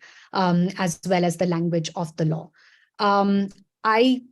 I am not going to, I'm just very quickly going to, I am aware that I am at time. So I will not kind of get too much into the other details, but I just wanted to say that these are some of the experiences from the ground. And of course, some of this is also informed by a study, a fact-finding study on legal barriers to access to safe abortion that the Center for Reproductive Rights did with actually two faculty members from the National Law School of India University, Mrinal Satish and Aparna Chandra. This was a fact-finding study that we did in 2021. The report is available, of course.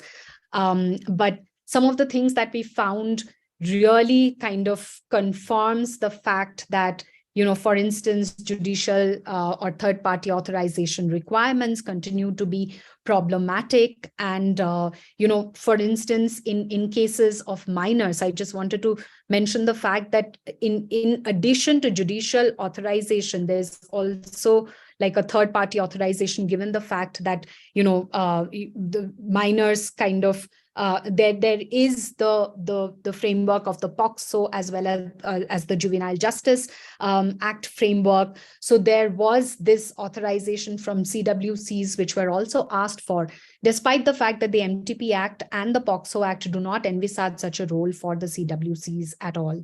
And of course, the fear amongst the medical community of getting embroiled in legal proceedings often led them to ask, for instance, for additional consent, requirements, which are not really, which are not really envisaged in the law at all.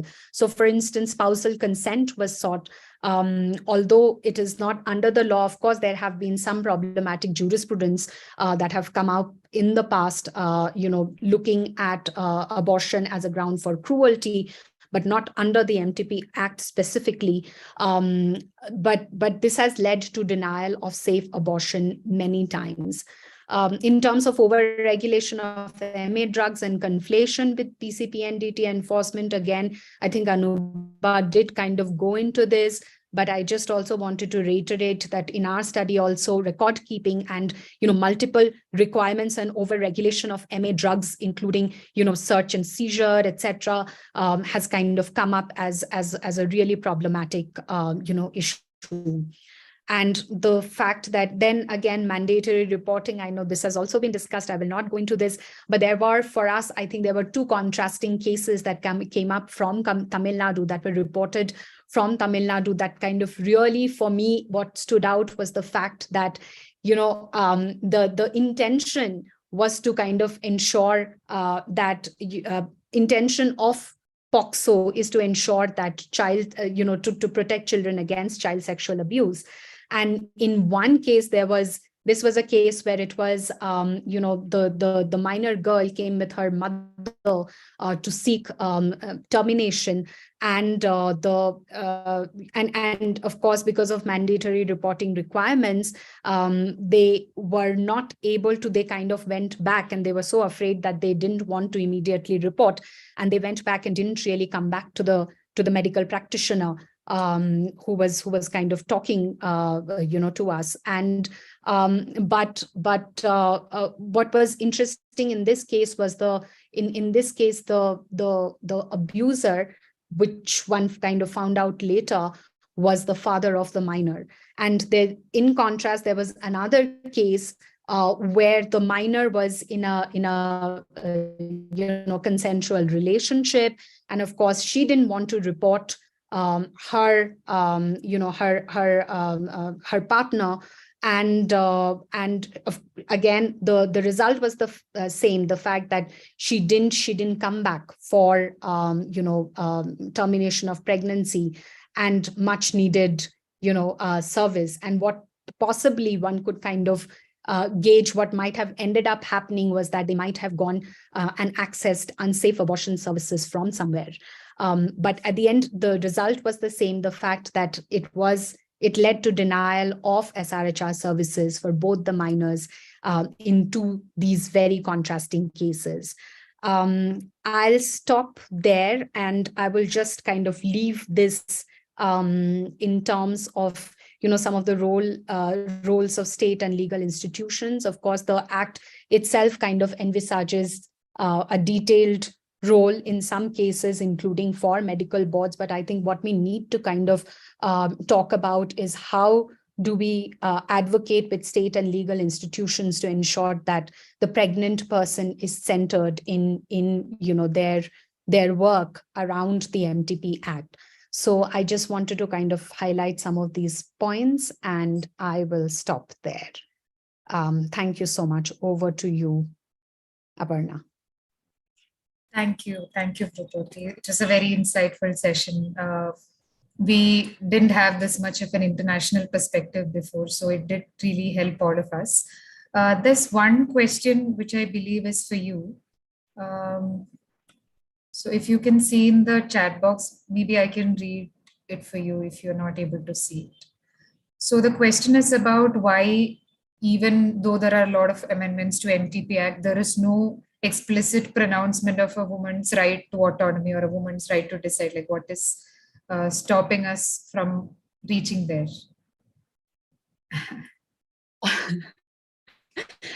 I think so I think what we also need to kind of understand is that, we live in, each one of us lives in the society that we do. And there is, and we also need to be aware of the general stigma that kind of surrounds, I think, abortions. And this is, I was referring to the fact-finding study that we conducted along with NLS and NLUD. And one of the things that also kind of came out repeatedly is the fact that many providers, despite knowing the letter of the law, there is a discomfort at various levels,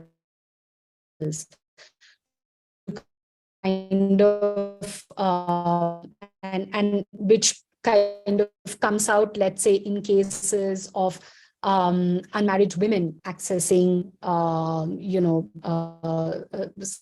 abortion services.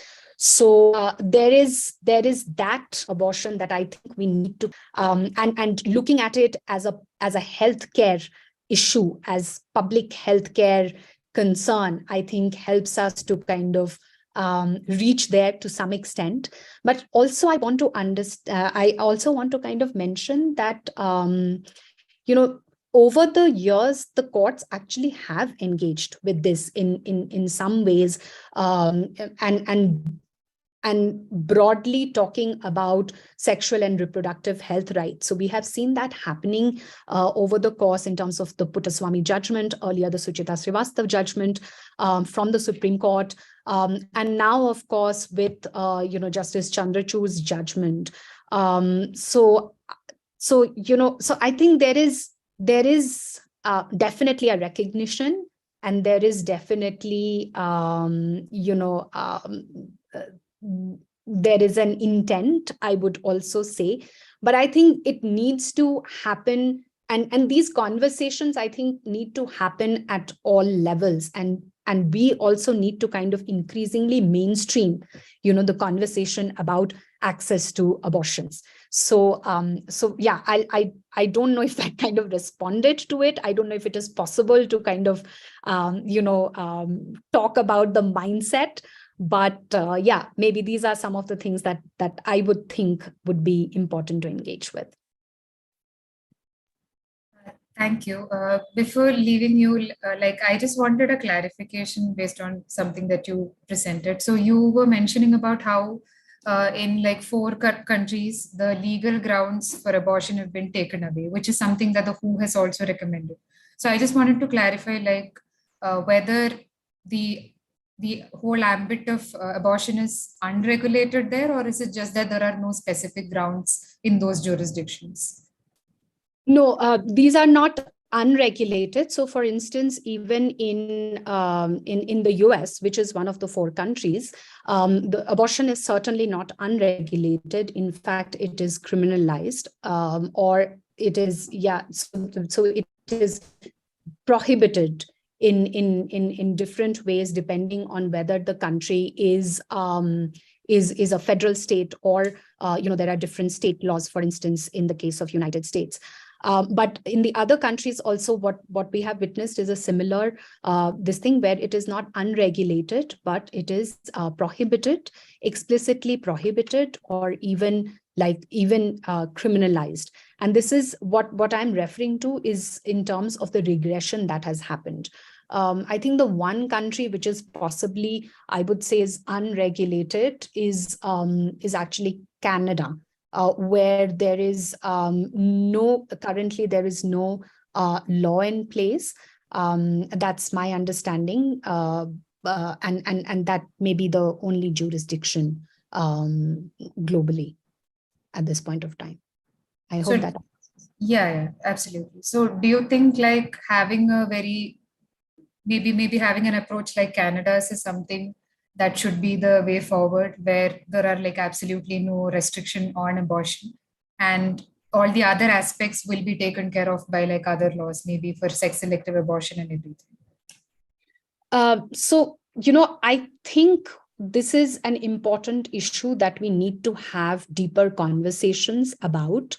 I don't know if it is possible to say that this is the approach that works the best for us at this point of time without adequate consultations. And there are a lot of stakeholders here, like we heard. So there is persons with disabilities, the entire context of the POCSO Act, etc., playing out. And what I also, and I will go back to this because I think I mentioned it in the initially and then didn't get a chance to talk about it. I also wanted to mention that India, in terms of its social context, is very unique. In terms of the marginalizations and the different layers of intersectional discriminations that pregnant persons are likely to face. So I think we need to kind of understand better what the implications of any of these approaches might be like. But what I can say for sure is that we definitely need to we definitely don't want the criminal framework as the framework for abortion, which is ultimately a healthcare issue. So it's very important to kind of disengage that, and I completely agree with what Anubha was saying, that there are, you don't have for any other regular surgical procedure, you don't have a law in place, but you do for safe abortions. And that is, again, to go back to the entire issue of where it kind of comes from, and the societal norms that kind of also regulate to some extent where that kind of comes from. So I think I just want to kind of close with that. Yes, I think there are no further questions from the participants also. So thank you so much for giving the session, even though you are on a personal leave. Thank you so much.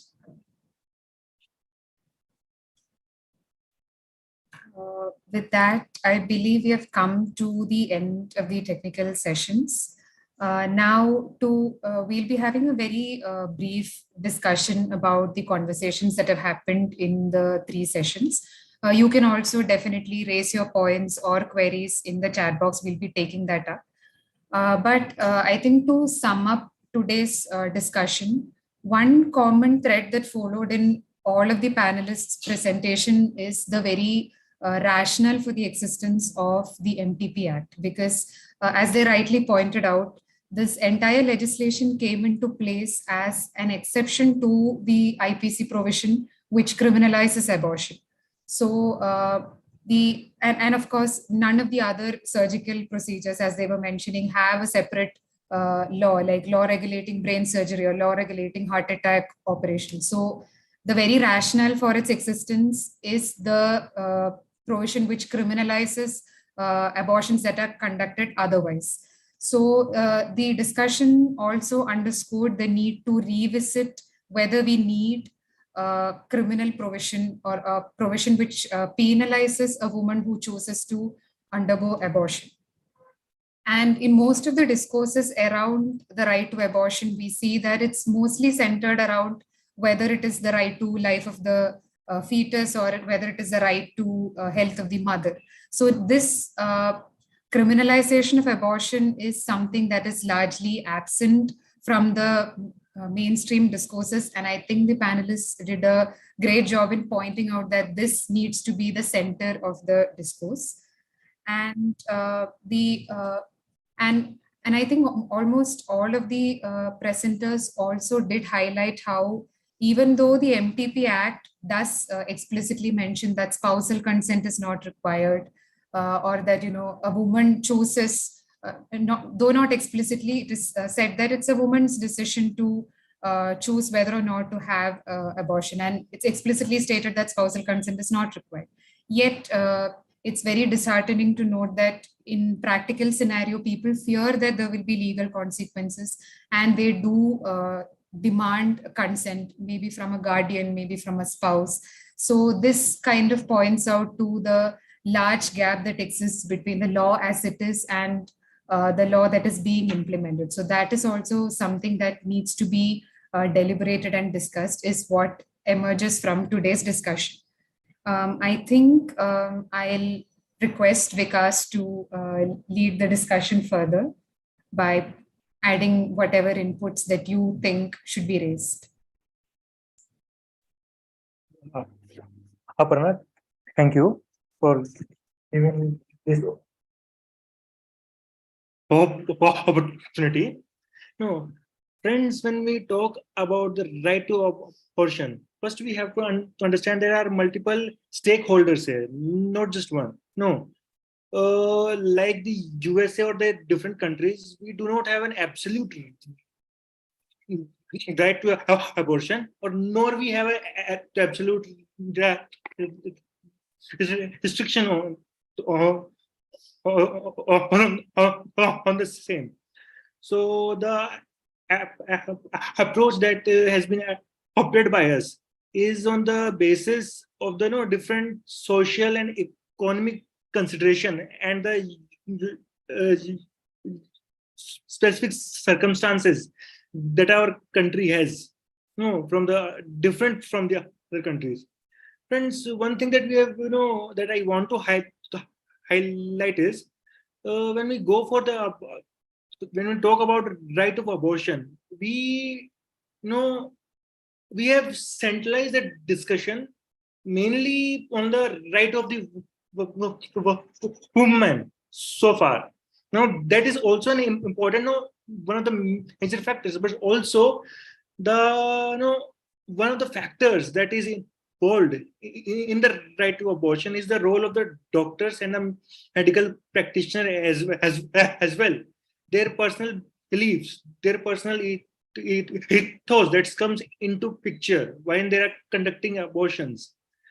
For instance, friend, I was watching a documentary and consulting a medical practitioner who has carried out some 2,000 abortions, and after that he stopped doing it. And what goes through the mind of a doctor while he carry that out, and how when a patient comes to him, how he approaches the patient. Friends, let me tell you the famous US case of Roe versus Wade. One of the critical points of discussion in that case was the role of the doctors. It was the reluctance of the doctors to perform abortions that led to that case. So in that circumstance, and when we talk of the IPC also, if we see the criminal law criminalizes the doctors for conducting the abortions, and many doctors still have this fear that if they do this procedure, if they do carry out the abortion procedure, they might and end up facing criminal sanctions. So that is one more factor that comes into this right of abortion weight, and affects the safety of the man. Friends, the data that we have right now clearly says that unsafe abortion is the third most leading cause that leads to the death of mother, the conduction of unsafe abortion. So that is also one factor that we must look into. Friends, one of you have asked this question, in the chat box. What will be the role of the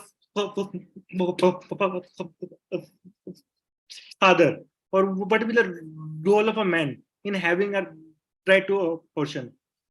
That is also an important question that has been asked around in the right to abortion debate. To that end, friends, so far,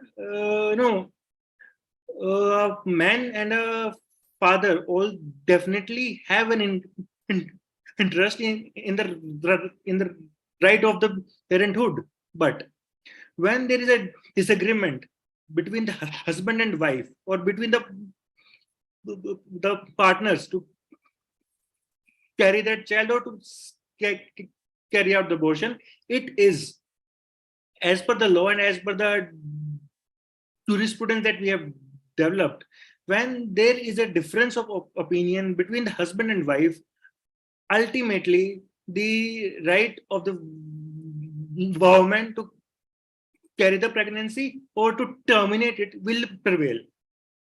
So that is one point which I wanted to add. With that, I will ask Rohit if he has some points to add. Hello everyone. Thank you, Vikas, for adding those key points and summing up generally the session. Couple of things. I think one of the major reasons why we intended to have this webinar was to understand with regard to the right to abortion. Now, if you look at it, we are still based on a regulatory approach on abortion. We have still not moved on to the free right to an abortion, as is predominantly propagated by various activists, and it is a fundamental right, like how Dr. Naroz was mentioning it across to us. So this is one particular aspect that which is the need of the hour. And although the Supreme Court has did come across in Ex versus Principal Secretary, wherein they had advocated with regard to the right of even unmarried women, and that's one of the particular aspects which allowed for giving a holistic perspective on the right to abortion. There is one more particular aspect or intricacy that generally which goes unsaid, because we have been trying to identify a lot of issues. One of the most key aspects right now today, if you look at it, in India we also have something called the surrogacy law. I think somebody mentioned while they were presenting that in India we do not have a law which deals with childbirth, but we have a law on termination of pregnancy. And similarly, we also have a law on something called surrogacy. Now, if you're going to look at the aspects, now whether a surrogate mother can engage the right to terminate the pregnancy. Now, if you look at it, in India, commercial surrogacy is banned altogether, and only altruistic forms of surrogacy is allowed for. But however, the aspect on the inclination of or the applicability of the law on medical termination of pregnancy and surrogacy is quite obscure. Fortunately, the rules have come in hand wherein they have clearly provided that the surrogate mother can also exercise the right to abortion, but with the consent of the surrogate parents as well. Now, that is where one of the particular aspects that comes across is, where is this right headed to? Even though it is an altruistic form, are we actually trying to create a regulatory barrier to these rights, or should we have a freehold, unilateral process going ahead? Further, I think, Dr. Nozer was also pointing out as to an instance where somebody mentioned that 50% of the pregnancy belongs to the husband and 50% belongs to the wife. I think that's a classical form of debate that goes about as to who gets the right to decide. And Dr. Nozer rightly pointed out that I think the husband gets to decide for 50%, and for 50% let the wife decide. So that quite unilaterally means that it's the wife's decision that becomes more important, because she's the one who is carrying the fetus or a particular unborn child. So with that, I think more than having a clause as a passing of the buck, I think it stops here. So that's something that which we wanted to bring about, and the law and the policy framework is something that is there in India, wherein we are promoting the particular aspect of abortion, wherein we would be allowing the government to take particular steps to allow for a free right of every woman But however, in India, because of the size of the population that we have in hand, because of the misuse of the particular law, which could go about with regard to female infanticides and others, I think that is one of the major reasons why we have a regulation in place. Now, please note, without regulation, I believe that we would be letting out to a lot of unscrupulous practices that existed prior. And however, probably a little bit of stringency in the regulations with regard to the involvement of the medical board, or somewhere about a little bit of relaxation. I think these are policy level oriented discussions. But if you are to ask me, should there be a law, I would definitely say yes. We need to have a law, and there is no harm in having a law, because it creates a kind of regulation. Now, the particular law in hand, there are nothing to be afraid of. There are no concerns whatsoever with regard to privacy of the individual when they exercise the right to abortion, because the privacy of every woman would be kept secure if it is asked for. And if there is an involvement of, POSCO or any other minor related offenses, there are two laws that comes into place to protect the privacy of the female. So that way, if you have to look at it from the privacy perspective, which is the need of the hour today, because today we are looking at data privacy as well. Is the law up to date? Yes, it is. So with that, I think we can open to one or two questions from the group, because I think we have our panelist who has proposed that she can take across one or two questions. Yes, so